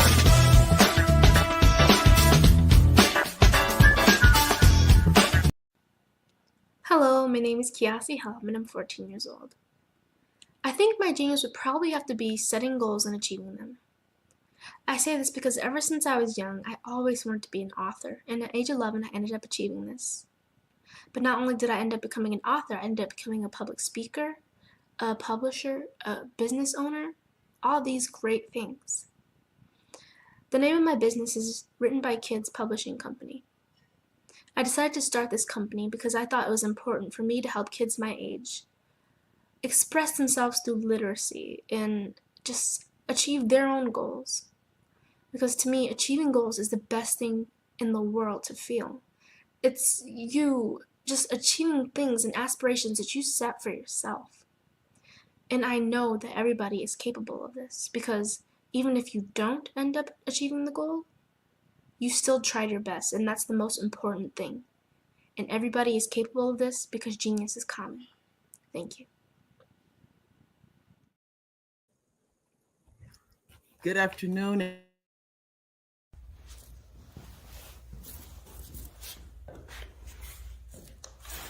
How you doing? I'm Rodney Allen Rippey. Yeah, the child actor. Well, now, leading man. Some of you might remember back in the day, the Harlem Globetrotters popcorn machine. Remember that? Well, it was a Saturday morning special that would come on, and I was there with Geese and Tex and Meadowlark Lemon. Remember the show? Well, I had a great time. And I have to say a huge, huge thank you to all my fans out there. Thank you for all the years of support. I went on from the entertainment industry. I started getting into producing and directing. And now, hey, here I am. I'm a studio executive here in Burbank, California at 2526 Studios.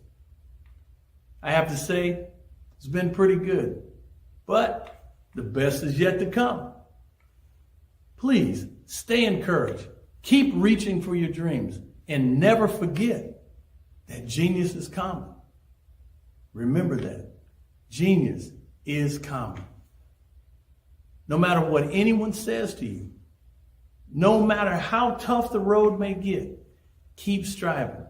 Keep reaching for your dreams. And always know that you are worth it. Everything that you put into yourself, everything good that you pour into your life, you are worth it. And when the times get tough, when things don't go exactly right, it's okay. Dust your shoulders off. Stand up strong. And remember, genius is common.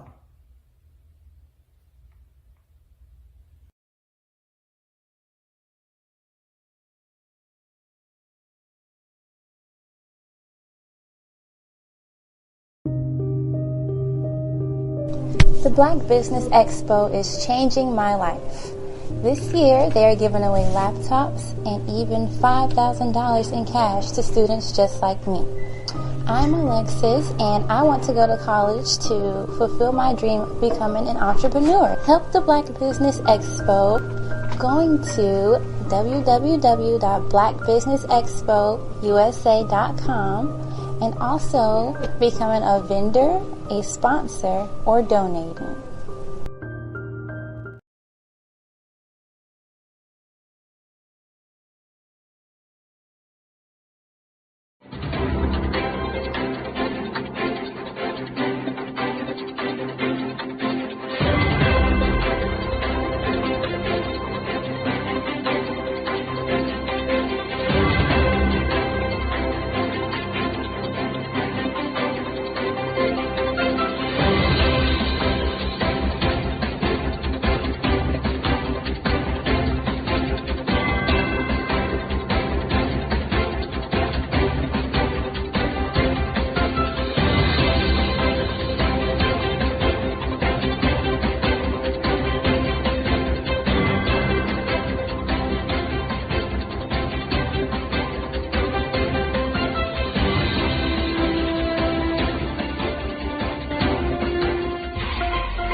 Dr. Eric Kelly III and a host of phenomenal speakers from all around the globe for this 7-day virtual event that you don't want to miss.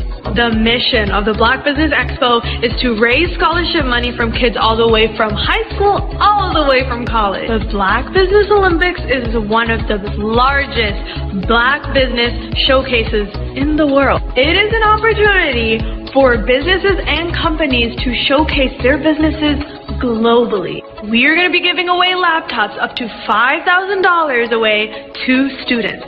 Again, I'm Olivia Appleberry, the founder of 2 Cents Finance and one of the speakers for the expo. I am so excited to see you there. For more info, go to www.blackbusinessexpousa.com or call 919-308-9090 and hope to see you there. I am Black Business. From the moment I wake until the time I sleep. Yes, I am Black Business. I am Black Business. Tell me, are you Black Business? I am Black Business. Do you support Black businesses? Listen, I support Black business because I am Black Business. Black Business Expo, one of the largest business showcases in the history of Black business in the world. The world! Sign up today at www.blackbusinessexpousa.com or call 919-308-9090. I am Black Business. I am Black Business. From the moment I wake until the time I sleep, I am Black Business. I am Black Business. Are you Black Business? I am Black Business. Do you support Black businesses? I support Black business because I am Black business. Black Business Expo, one of the largest business showcases in the history of Black America in North Carolina. Join Dr. Eric Kelly III and a host of phenomenal speakers from all around the globe for this 7-day virtual event that you don't want to miss. The mission of the Black Business Expo is to raise scholarship money from kids all the way from high school, all the way from college. The Black Business Olympics is one of the largest Black business showcases in the world. It is an opportunity for businesses and companies to showcase their businesses globally. We are going to be giving away laptops up to $5,000 away to students. Again, I'm Olivia Appleberry, the founder of 2 Cents Finance and one of the speakers for the expo. I am so excited to see you there. For more info, go to www.blackbusinessexpousa.com or call 919-308-9090 and hope to see you there. I am Black Business. From the moment I wake until the time I sleep. Yes, I am Black Business. I am Black Business. Tell me, are you Black Business? I am Black Business. Do you support Black businesses? Listen, I support Black business because I am Black Business. Black Business Expo, one of the largest business showcases in the history of Black business in the world.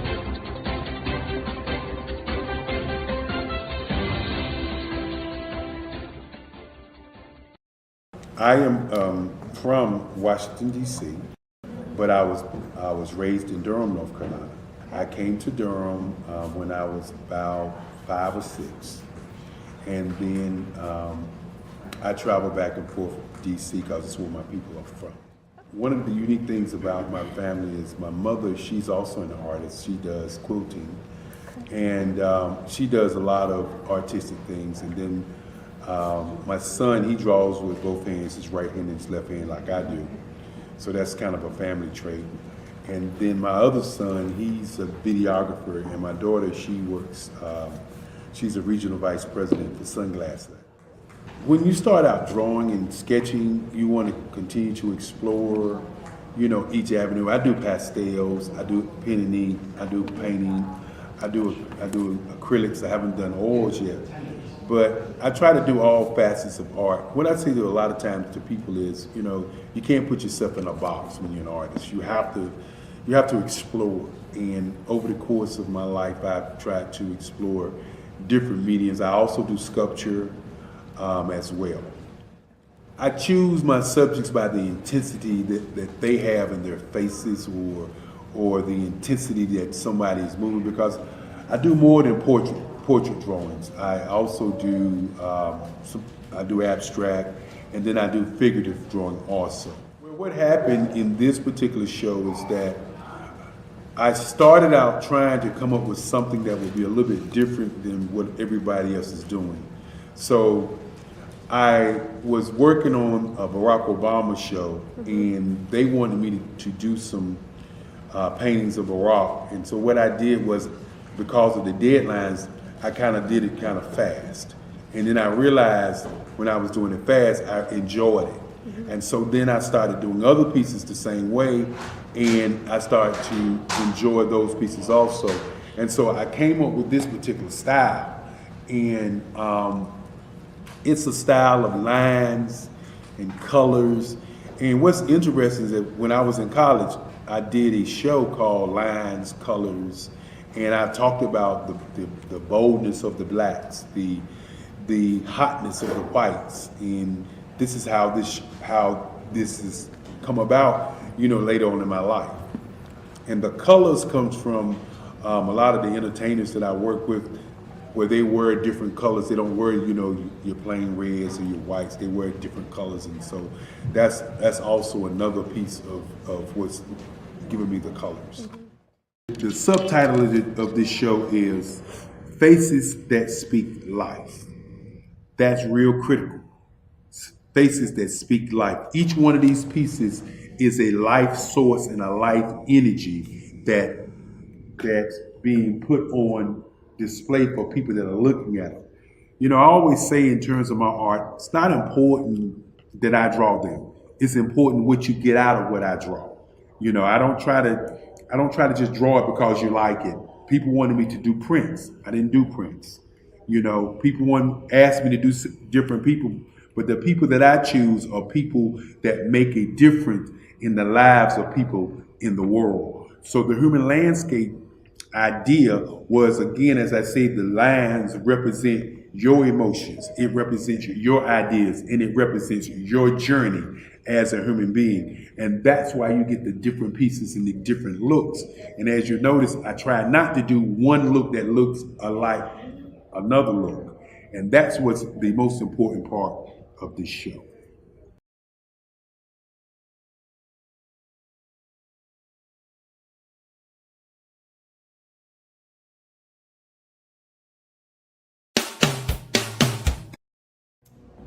How hard is it to land on the front cover of a top-tier global publication? The answer may surprise you. If you are a business owner, industry leader, speaker, author, or coach, this is your opportunity to get featured in a publication that reaches worldwide. We want to be able to tell your story, showcase your brand. We have made it so easy. All you have to do is answer a few questions and tell us a little bit about your business, and we'll take care of the rest. But why get featured? 1, it gives you massive exposure to a global audience. 2, it helps to boost your credibility and your authority in your industry. And 3, it helps you to expand your network and unlock opportunities. Now, right now, we are offering a special limited time offer. You can be seen by over 10,000 viewers and readerships each month. So don't wait. This is your time to elevate your business and get featured. All you have to do is click the link below and get started today.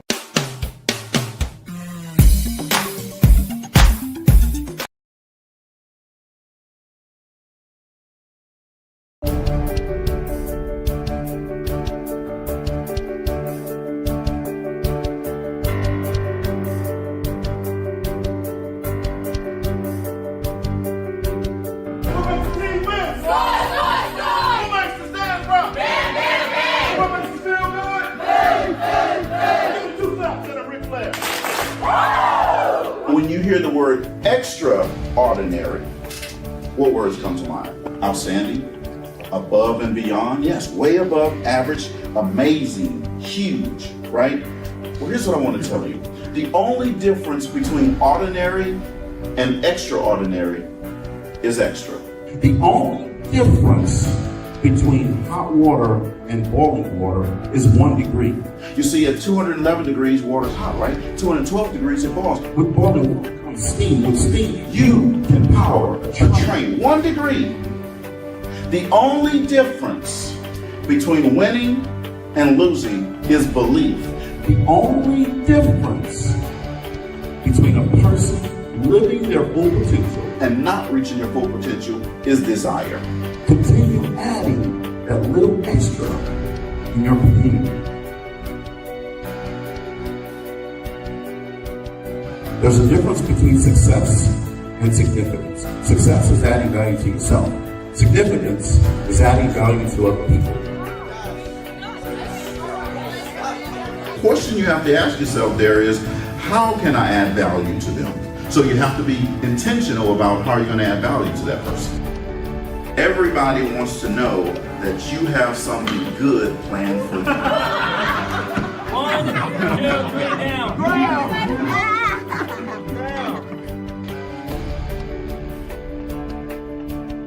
See, there were 2 guys that decided to take lunch. They were factory workers. And they sat down, and one guy reached in his lunch pail, and he pulled out a sandwich.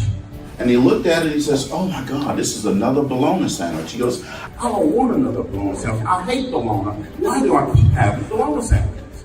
His friend said, come on down, man, just relax. He says, it's going to be okay. He says, next time, tell your wife, don't fix your bologna sandwich, and it'll be okay. He said, leave my wife out of this. I fix my own one every day. You see, the bologna that we have in our life, we pack it. The bologna that we pack in our lunch pail, we put it there. The question is, what bologna are you packing in your lunch pail every day? What bologna are you packing with you from last year into this year? And what bologna are you going to pack from this year into next year? This young lady right here, I got married when I was 19. She was 17, senior at Washington Marion High School. We didn't want bologna in our lives forever. We decided to live a life of significance and give back to our community that helped us every day. Not every other day, not some days, not most days, but every day, to give back to someone else.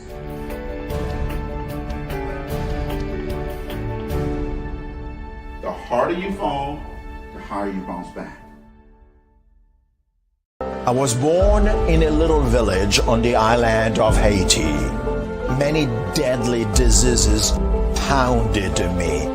It is as if they were on a mission to end my existence on this earth.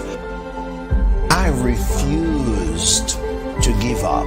In 1983, I left Haiti and came to the United States of America.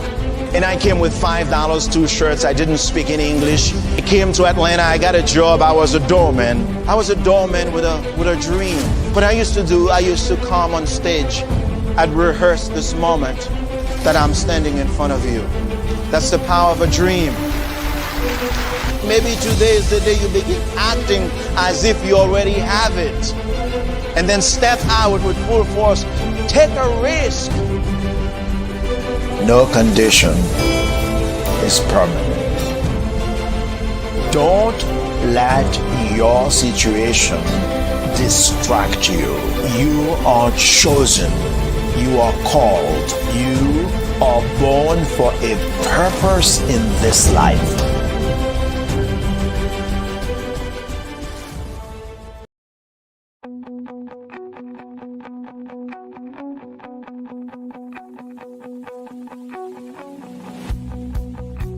I am Black Business. From the moment I wake until the time I sleep. Yes, I am Black Business. I am Black Business. Tell me, are you Black Business? I am Black Business. Do you support Black businesses? Listen, I support Black business because I am Black Business. Black Business Expo, one of the largest business showcases in the history of Black business in the world. The world! Sign up today at www.blackbusinessexpousa.com or call 919-308-9090. I am Black Business.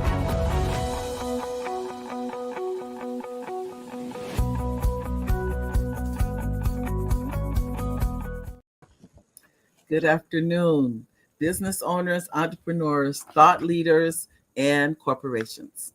Welcome to the Black Business Network. My name is Mary D. Welch, and I am your business moderator for this afternoon on the Black Business Network. The Black Business Network is a 24-hour business network showcasing Black business owners, entrepreneurs, and thought leaders worldwide. We have speakers from North Carolina, London, Singapore, Africa, Japan, and cities all over the United States. The Black Business Network is a global community sharing its business knowledge to empower, inspire, and educate businesses about business. Today, I would like to introduce to you our fireside chat speaker. Her name is Deanna Lindsay Lewis. Deanna Lindsay Lewis is a brand strategist, a designer, a writer, a self-proclaimed Black sheep since 1986, and the owner of Brand Smash Studio, a company on a mission to make Black sheep creatives unemployable through world building and fresh sales tactics. She is fueled with conviction that we are born limited edition, that we already have everything needed to launch our life's work, get paid handsomely for it, and build spaces not yet created where we can be inspired by the original creator. With over 15 years of building and branding and marketing experience, Deanna has worked with hundreds of small businesses, nonprofit corporations, and corporations, helping them to lean into what makes them one of a kind in order to create high converting campaigns that people care deeply about and fall in love with. She insists that the death of meaningful connection and experiences, the delight is boring branding and has waged war against it. Rightfully so, she pours all of her love into her email list, rarely to be discovered on social media unless for a client, sharing inspiration plus strategy for creating riveting and irresistible branding that sells itself. I would like to welcome to the stage Deanna Lindsay Lewis. Deanna? Hello, Mary D. How are you? I'm fine. How are you? I am well. Glad to be back on the show. Glad to be speaking with you again. I feel the same way. For sure. It's good to see you. Well, I tell you, Deanna, as I've already shared with you, you are so, what can I say? You're so wonderful at what you do. What advice would you give about brands? What a brand is, and just why why it's so important to be a brand? Yes. So my actual favorite definition of branding is that it creates irrational desire, right? So a brand is something that's actually intangible. It's a gut feeling that someone has about your business, about you, right? So it's how we shape people's opinions about how they view value, like how valuable is a thing, right? So I think when branding is done well, it creates a rational desire because buying is an emotional decision. So we buy the thing that we desire and then we will justify it with logic later. Guilty. I will do that. And I'll be holding something up going, well, you don't know where you're going to wear it today, but there'll be somewhere you can wear it tomorrow. I mean, look, my favorite example of that is Rolex. Like no one spends that amount of money because they need to be able to tell time. It's not logical, right? So it's good branding creates an irrational desire. Wow. I love it. Well, why should authors think of themselves as creators of universes, but not just books? Yes, I was really excited to talk about this topic with you today, Mary. So I think that something that authors have, which most of us don't actually have, is already a predisposition to story, to write like story that you've created. You create these fictional universes for which you've built worlds around. Like you have to go in and think about the worlds that you're building. And so I believe that there's this really extraordinary opportunity for you to extend that world that you build for your characters into your own world so that you invite your readers in and give them a place to belong. That way they can contribute as opposed to just consume. I'm listening because I'm actually writing something right now that I have to turn in. I feel like you're always writing. Like what's the number of books that you've written again? Over 30. Over 30 books. But now I'm in the screenwriting. And I'll be honest with you, Jen, I struggle. This is such a struggle for me. And that's what makes me understand when people say they don't understand how I write and things, how do you do that? And it is really, I say mine is by inspiration. Something inspires me to write. But screenwriting is a total different animal. It really, really is. And then when I struggle with it, I run back to my children's books. What's interesting about that is how many authors have actually turned their books into screenplays. Yep. So, perhaps you could be inspired by one of your own works, with screenwriting. And then again, I'm curious to see how you could take that and extend it into your own brand, into the Mary D. Welsh world. What does that look like? Oh, that's, right now it's definitely in the children's book arena. But even with the screenplays, I've written how many feature films? 4 feature films. So and that, and at the same time, I'm in screenwriting classes. It never ends. I tell anybody, at least for me, it hasn't. You just keep going. I'm curious. So just humor me for a second. So Uh-huh. with the screenplays that you're doing, is there a through line? Is there something in common that all of them share? Usually family tends to be Okay. the my I tend to lean into family. Um, in one of them, the mother passes away. Another one, the son is arrested. There's different, but there's family. And it's showing the unity that they get behind. And he didn't do what they're accusing him of too. So and unfortunately, we're talking about mass incarceration. Very few families, if you don't have someone incarcerated or know someone that is, that is a sad reality that we have as African Americans.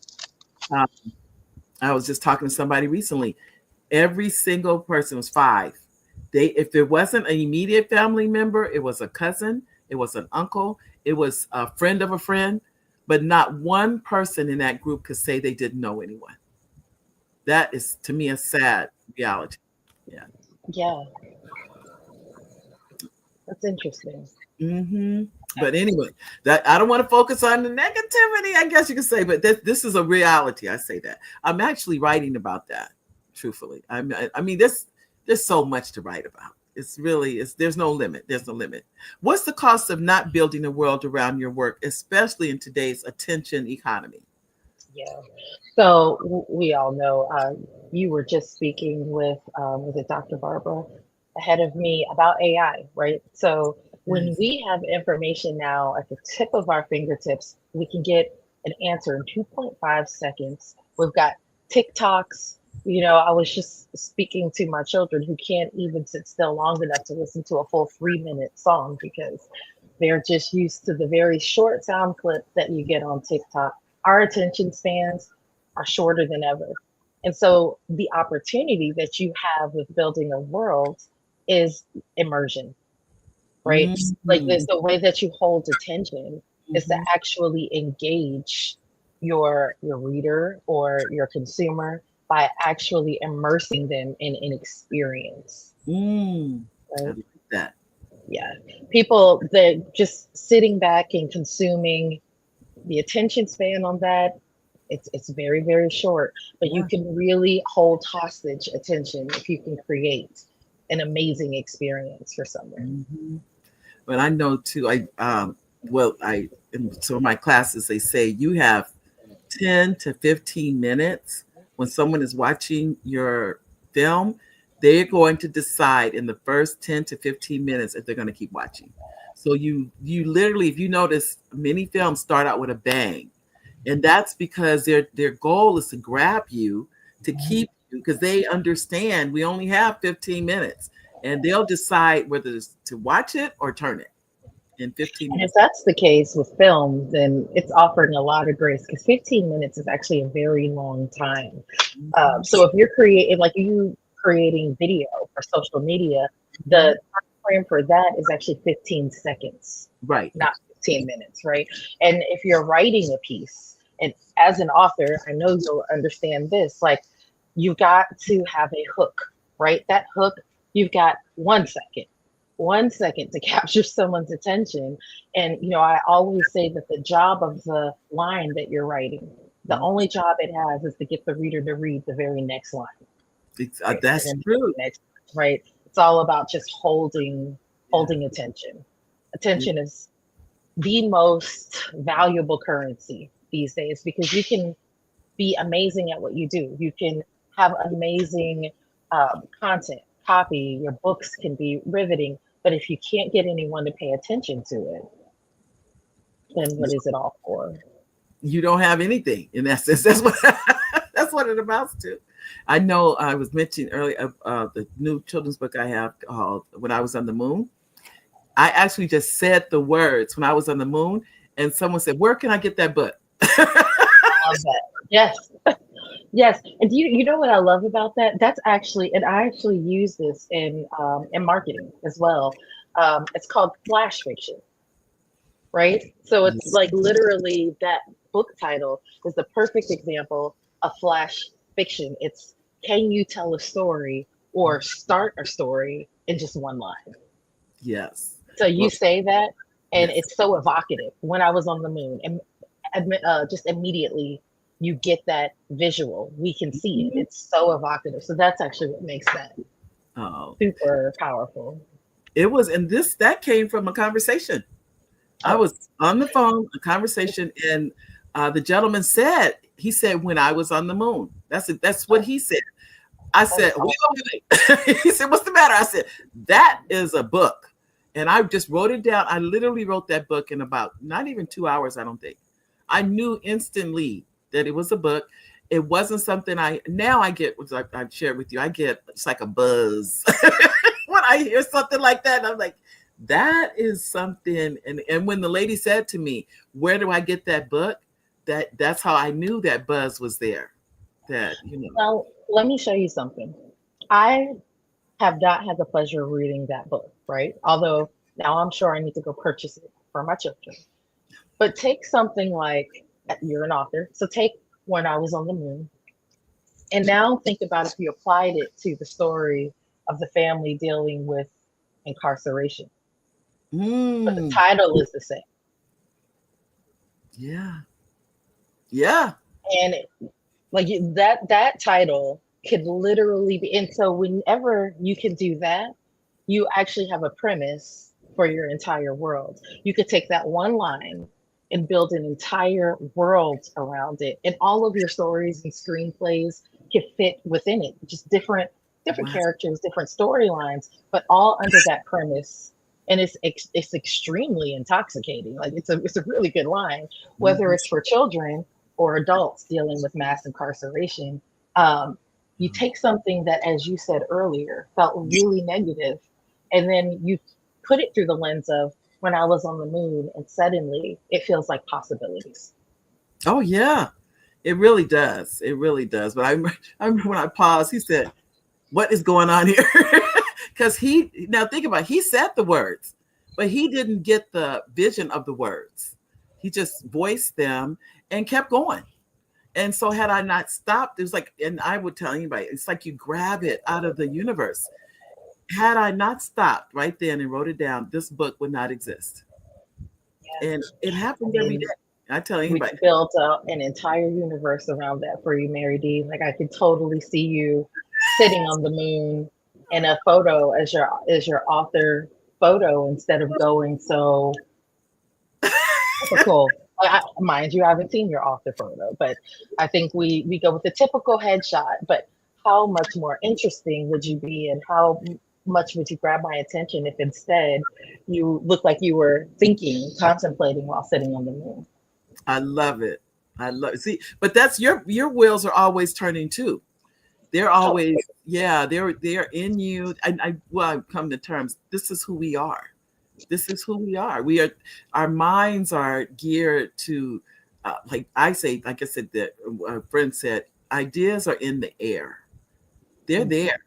But if you don't grab them and repurpose them and you miss it, is what it is.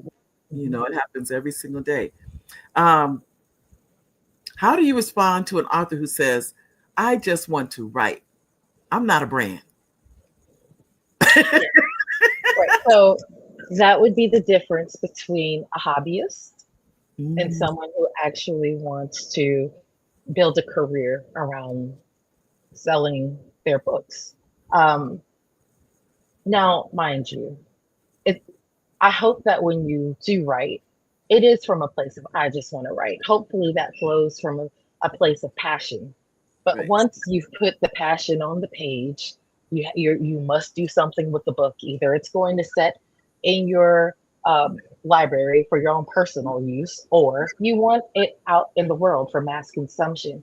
And whenever you want to sell a thing, you need a brand. You need to build a brand around it, because people are making snap decisions. Just like when you were talking about how, when creating a film, people are making a decision within the first 15 minutes, whether or not the film is worth their time. Yeah. We go throughout our lives in and out of stores and on and offline, and we're making snap decisions every second about what we will or will not purchase. That's right. And so building a brand around your work is giving people a reason to purchase. I'm just thinking, I'm still back at when I was on the Moon brand. Listen, I sure hope you build that entire, like that's an entire universe that I would love to come visit. It is really, I can tell you right now, it's going to happen. It's going to happen because it makes sense. Is all it is. It makes sense. How do authors, how can authors start extending the world of their story into how they show up online or in marketing? Absolutely. And we just gave the perfect example of that with your own line, right? But I like to think of it as, when you finish your book and you get to the last page and it's the end. It's the end for that, but it's just the beginning for your brand, right?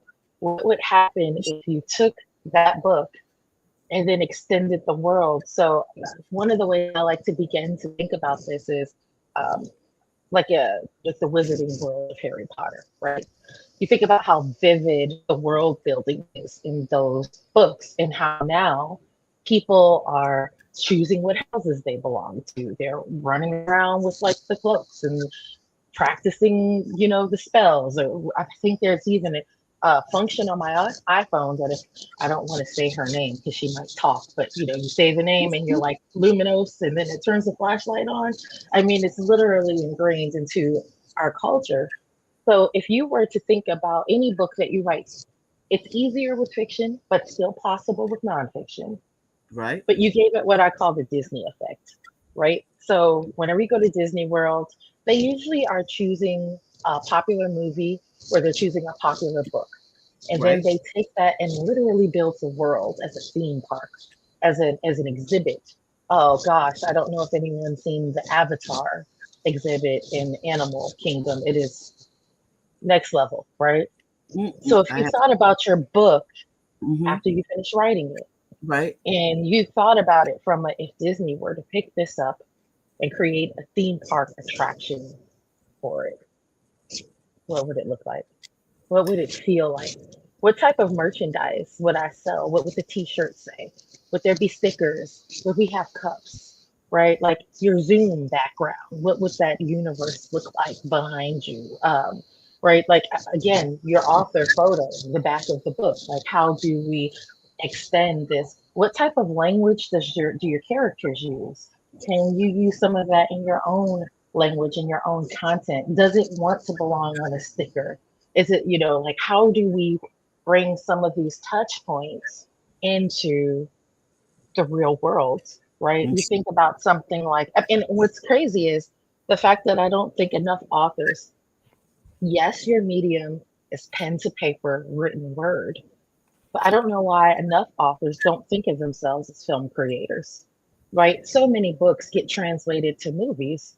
We think about Star Wars, right? And their entire conventions and conferences. Oh my goodness. Right? Because when you can world build in your story and outside of your story, you create a place that people want to live. They want to dress up like the characters. They want to eat the things that they eat. They want to say the things that they say.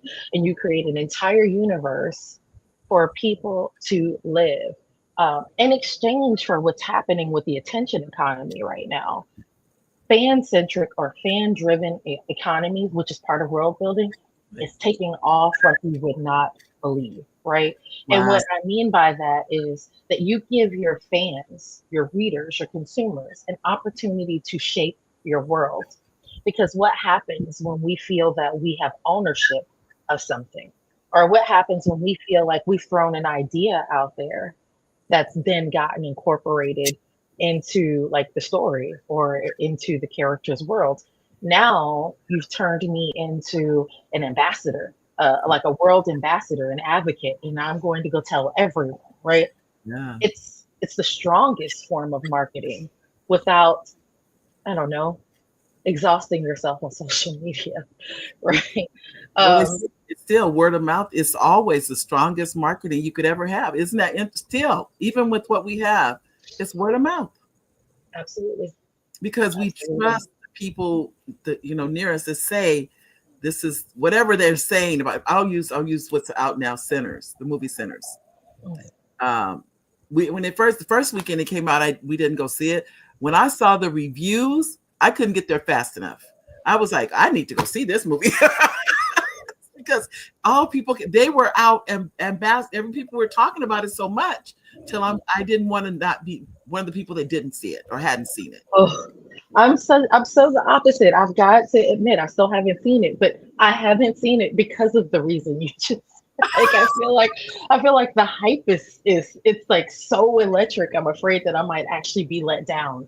So I'm like, Yes. I'll wait. You won't. I can tell you that you won't. It's Okay.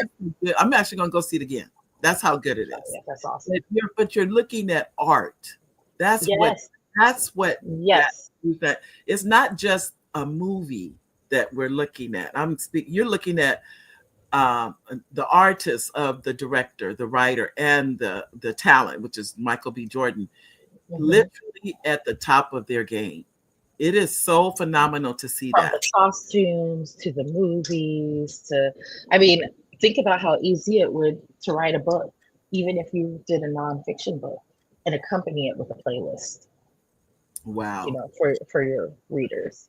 You Right. know, and a lot of authors are getting hip to that. You know, like when you look at what's it, Kindles, and you're looking at like an ebook, and then there's a website that you can go to, and then that author has built this entire world of resources that then can extend your knowledge beyond, you know, what it is that you're working on. So that's even a way that nonfiction writers can extend that universe beyond just the book. Wow. In this particular book, well, he didn't write the book, he wrote the script. It's his first original. Everything he's done before this time was based on someone else's idea. So here it is now, he's saying, this is in my head. You get to see me on screen, see my idea, an original idea come to life. And that, I mean, the studio gave them $90 million to make it. They've made, I think it's over 300 million now. So it was a good bet. That's awesome. So I was go see it. Oh no, I definitely will. I will definitely see it. Yeah. What are some overlooked places where a fictional book can bleed into the real world without feeling forced? Yeah. So I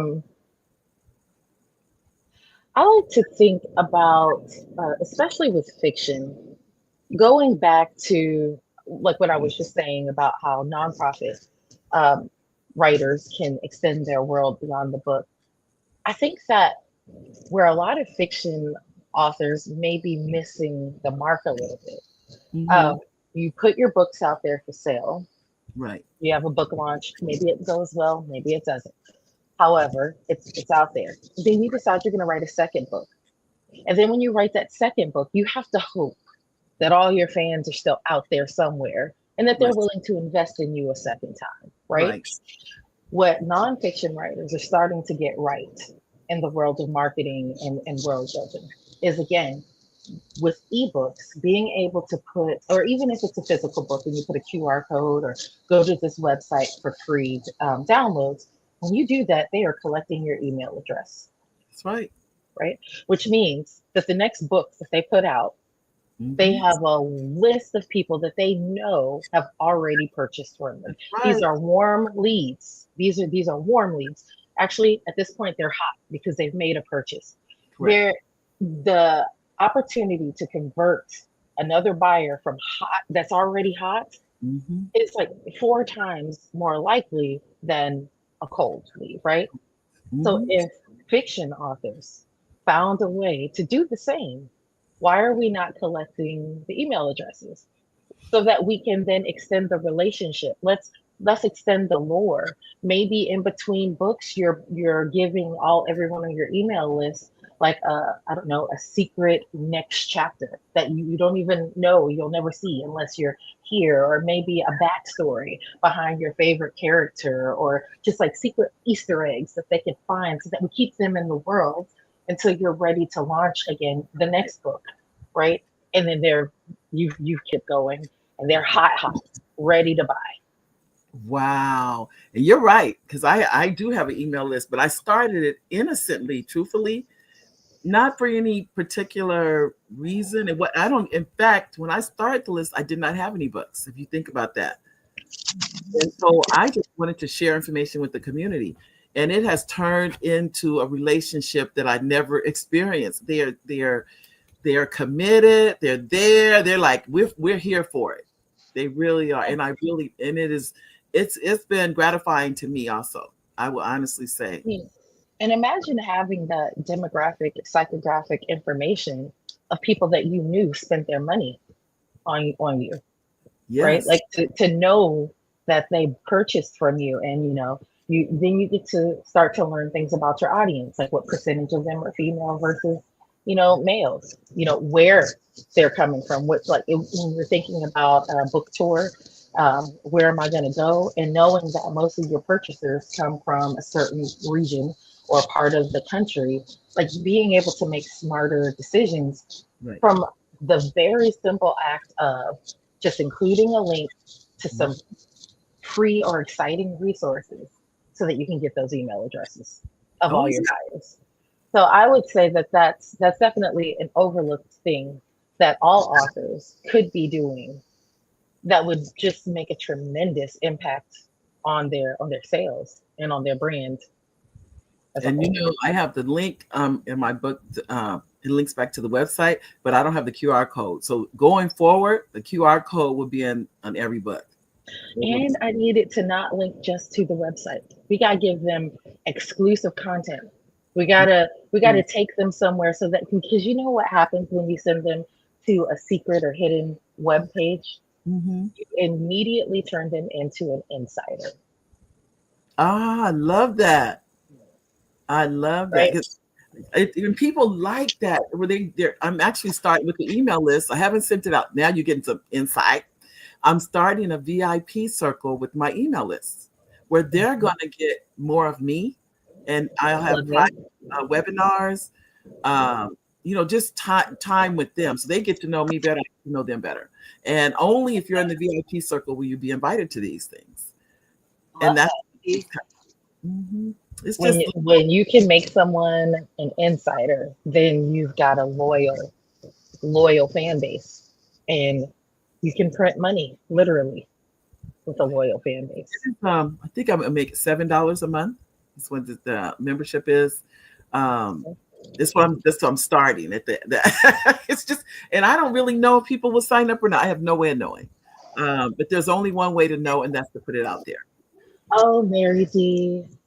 we don't know if anyone will sign up, but I can guarantee you that if this membership was called When I Was on the Moon, you got me. You are too funny. You said it's a winner. It is.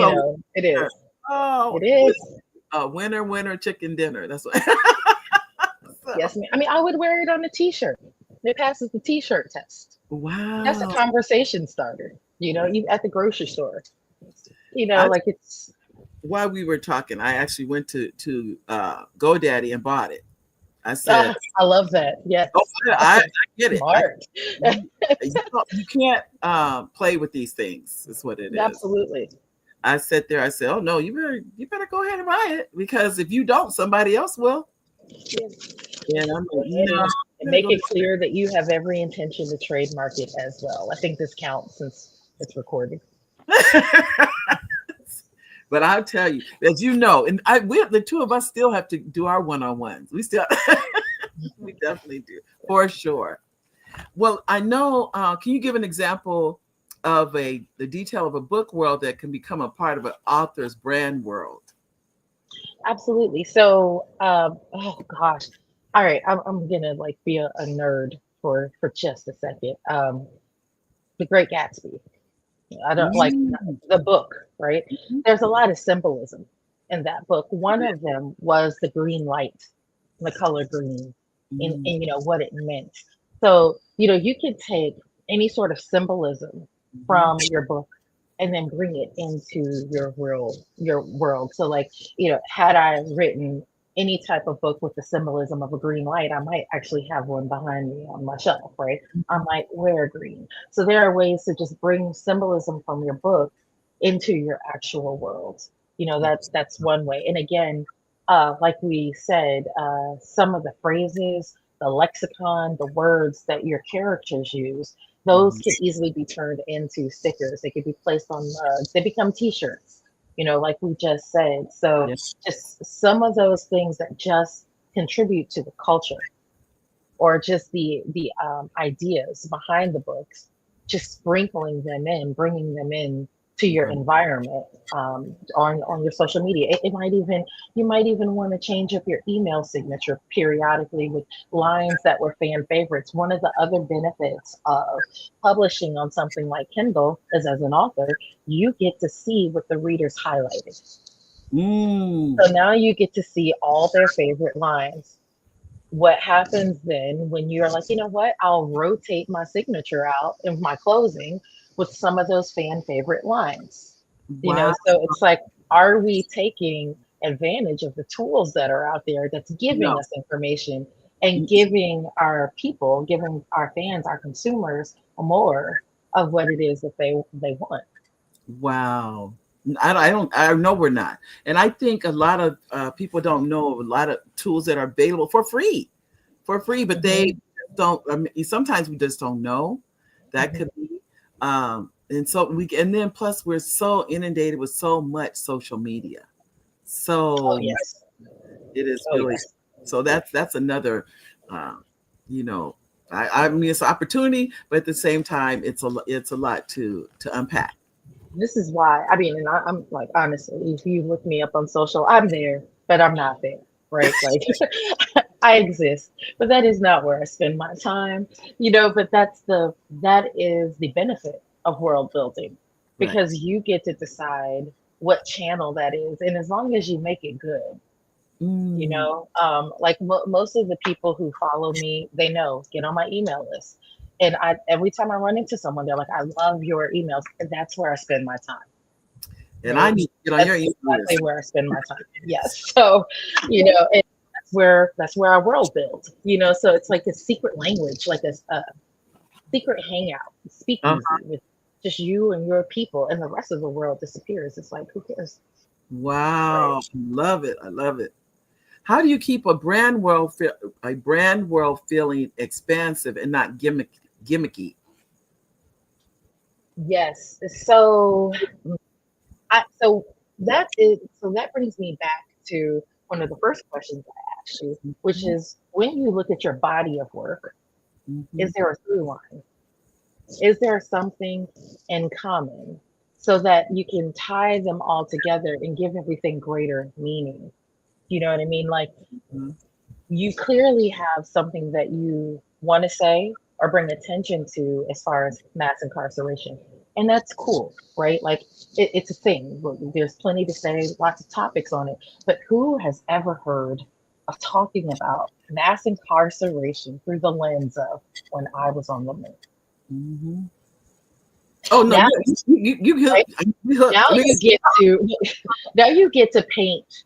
I'm like, oh, where is this story going? Like, are you going to tell me a true story? Is this going to go like fictional? Are you going to take me into the future where what the world could look like if this wasn't such a problem? Like, do you see the mystery that you bring there, right?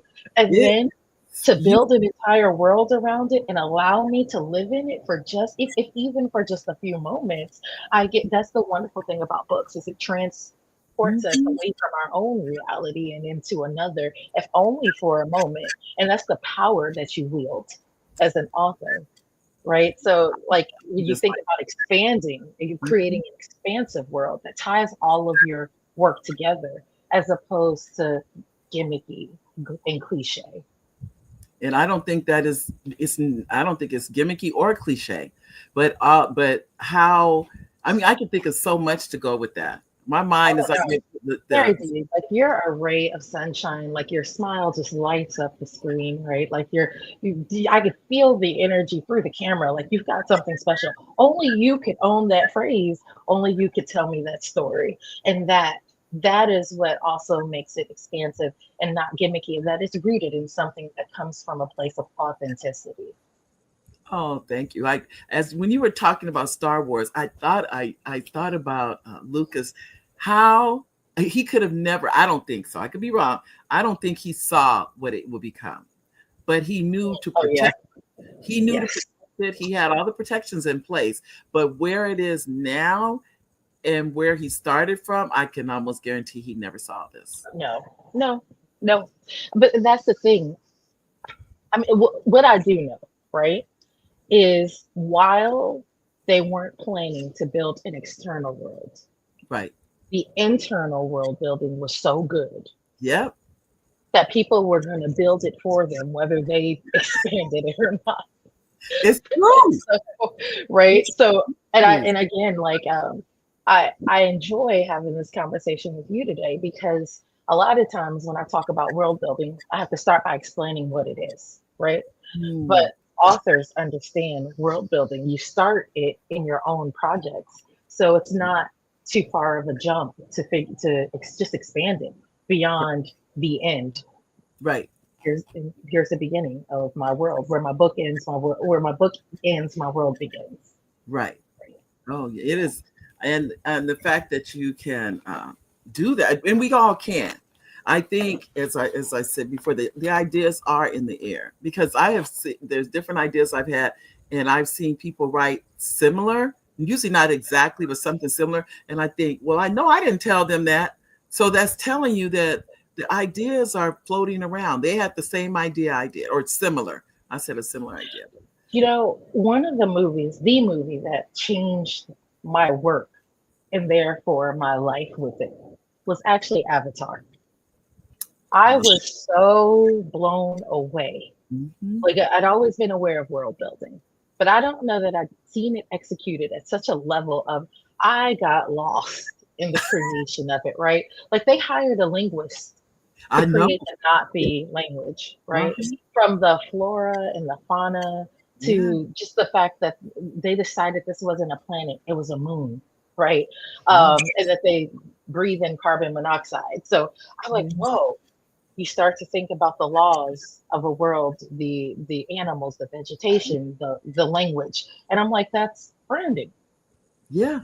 And It's when branding. when you saw them, they sent they kicked the humans off the planet. It's like you Oh guys got. yes, I was. yes, I said yes. because they saw what they were trying colonizing them, and they're like, You no. know what I call that? What I call that is a brand enemy, right? Because every brand, they always tell you have to know who your target audience is. Yes, you Mhm. have to know your people. But a brand also defines itself by who their enemies are as well, who the antagonists are of the stories. What do you stand against? And that is also a part of branding that we also skip. But it's what gives our world more gravity, makes it more rooted and believable. So if you honestly just look at the process of world building and apply it to your own business, except now, just imagine that you own an entire planet. What does that feel like? How do we bring people in? How do we convince them to move here and never want to leave? Wow. I tell you, I'm just fascinated. For sure, for sure. And then so how can rituals, language, and aesthetics, and the story itself shape an author's business identity? Right. So just like we were talking about with like even Avatar. So you want to take a look at the world that you've built within your books.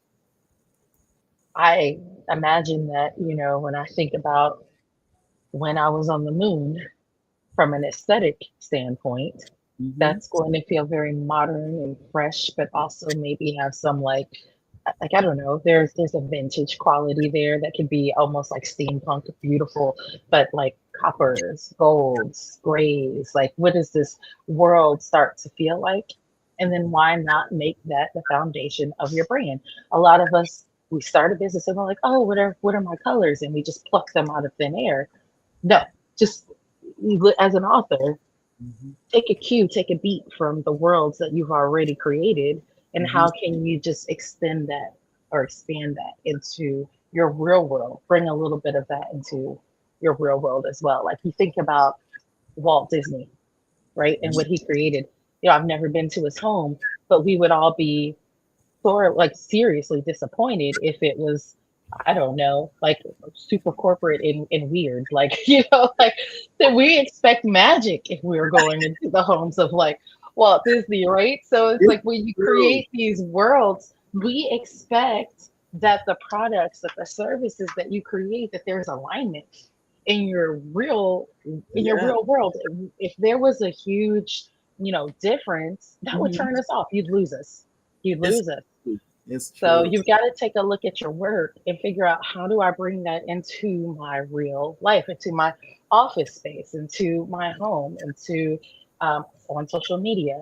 Everything that your brand touches, it should bring a little bit of those aesthetics, those colors, the vibe, the feel into it. So you just have to figure out what those details are and then become obsessively consistent with it. Wow. I definitely need help with that, because I've been inconsistent. I'll say that with that. I need to be more consistent with, and so when people see that, they automatically know that's you. That's Mary D.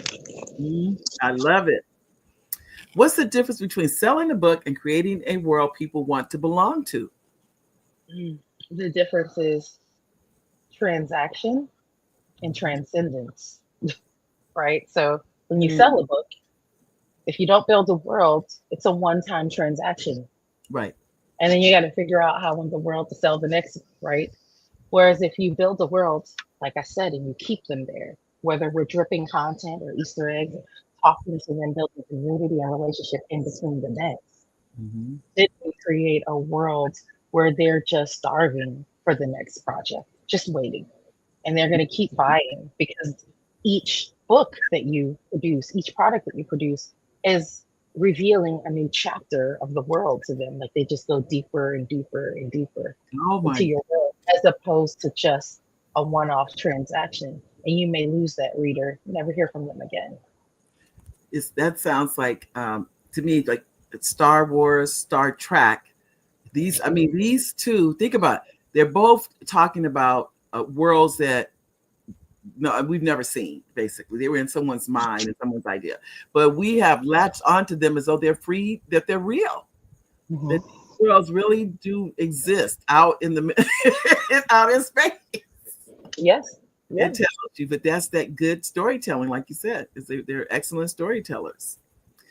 Where should an author start if they want to build a world brand hybrid from scratch? If you want to build a world or a brand from scratch, believe it or not, it starts with that through line. It starts with a theme. Like thematically, what is it? What's the theme of your work? And if theme feels too large, you can never, ever, ever, ever go wrong by starting with deciding on the emotion. I always I say to my clients, what is the emotion that you're bottling and selling? Whether that's joy, whether that's positivity, whether it's happiness. For me, it's exhilaration. Like, what are you bottling and selling? So if you could start with the emotion, because again, buying is an emotional decision that we later justify with logic, right? So if you can start with an emotion and okay, like joy, what does joy look like? Well, it looks like yellows and bright, sunny, warm colors. And what does joy feel like? Well, it's like happiness, and it's using, like it starts to influence the words that you use. You could build an entire world around a single emotion, and it can become the through line in all of your stories. It doesn't matter if you're dealing with something heavy, like mass incarceration, or you're dealing with something nostalgic like family, or you're dealing with something endearing like with children. If joy is what you're selling, they'll get that in every story. Wow. Woo! Well, I can tell you, Deanna, as you know, your advice is just phenomenal. You know that. I just want to thank you for coming on the show today, because you've been. Thank you for having me. I'm just as per usual, and definitely would like to have you back again. Yeah, for sure. And as I like to always say at the end, genius. I did remember it, genius is common. and I'll see you on the other side. So thank you. Oh, I just think Dr. Eric. I think he's. I tell you what, we're gonna stay here for a minute. That's okay. That's okay with me. I'm happy to stay here because you are, like I said, I can't. I'm gonna have to go back and watch this show because there's so many good nuggets that you have. So I know, Dr. Kelly. I hope you don't mind, but we're gonna keep you here for a little while. I think I don't know if he made it there or not. Okay.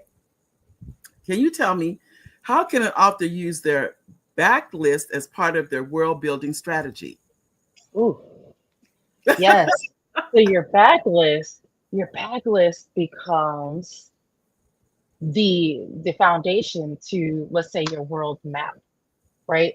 So you've got all these characters that live in this world from different books, but then you can start the conversation exploration, like what happens when these characters meet. That is actually something that one of my favorite authors, God rest his soul now, Eric Jerome Dickey.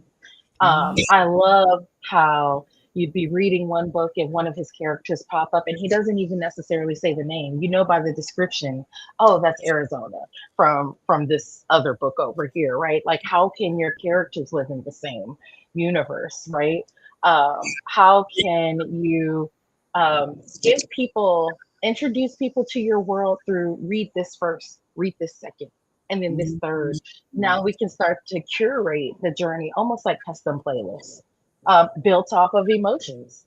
So if you find that maybe all of your books don't feel like they belong in the same world, you can make them belong in the same world by curating reads like playlists for a certain experience or emotion. Wow. I'm just sitting here going, my mind is racing. Yes, for a woman with 30 books. Yes, ma'am, please. Please use your backlist to bring people deeper into your world and make them, I mean, goodness, like, why are we only trying to sell one book? We should be trying to sell 30, right? Like 30 you should have all of them. And then I'm just hiring illustrators for in fact, I just hired an illustrator yesterday for one of my books. And I thought, okay, now I'm trying to set, every 2 months, because the books are written. It's hiring someone to bring the books to life. That's what, because they're going to take my words, which I thank God for this, all original material. No one that I know of uses have the same words. What's been interesting to me, not one title that I have is on the internet already. Not one. That's awesome. That's awesome. I would say that I know you can't talk about it. That doesn't surprise me. You are, like I said, you're a true creator. Which is why. You said what? I didn't know that. I found that out after I retired from education. Never knew I could do any of this, nothing, and retired and found out. And I really think what happened is I gave myself an opportunity to find out. That's what happened. You know what's funny? I think that, I think we're all creators. First of all, everyone's a creator. But I think that people who really learn to tap into it a little bit more are those that are curious and love learning, because that helps you to make unexpected connections. Yes. Because you have this deep well of experiences and knowledge to pull from. So I am not surprised that you've created titles that are not on the internet. Even when I did, I put them out there, and because you can go and they'll find and see if any other titles are out there from the same. You can have a title from the same book, though. I don't want to sound like that. Yes. It is totally acceptable. You go to the library, you could have 15 books with the same title. Yes. The only thing is the content is what you're copywriting, not the title. That's what people don't know. And but I try to share with people that you can have the same title. Nobody can take that from you, but it's the content. Well, I know too. You, what should they keep in mind when they're designing their website, their newsletter, or social channels through this lens? Again, consistency, right? You want to tie all of those things in by a single emotion through a single theme.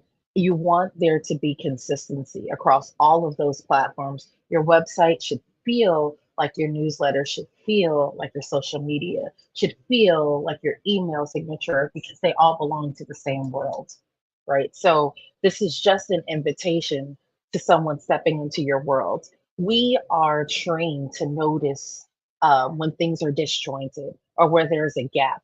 It's like reading a book and you're really deep into it, and then there's a typo that trips you up, or misplaced pronunciation, or excuse me, misplaced comma that forces you to go back and reread it. It gets you out of the flow. So when you're considering the design or how your website, newsletter, how all these things look, how all of them feel, they should feel like they belong to the same world. And you accomplish that by, again, becoming obsessive about the details and consistency.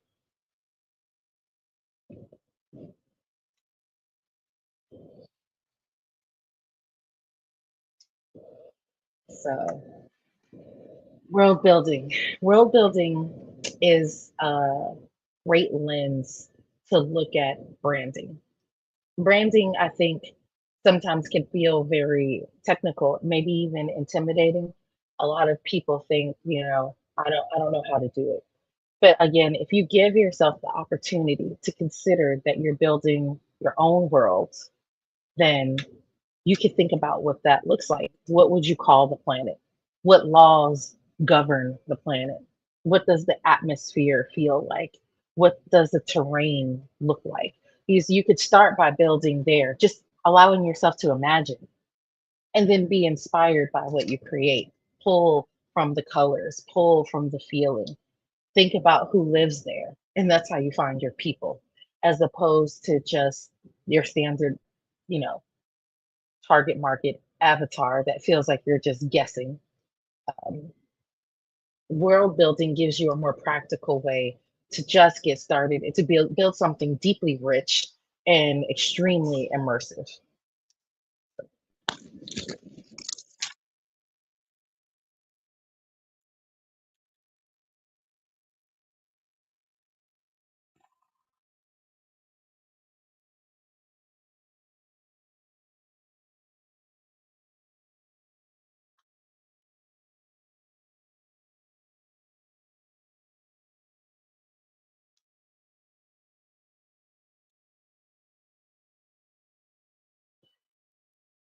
Mary D, are you still there with me?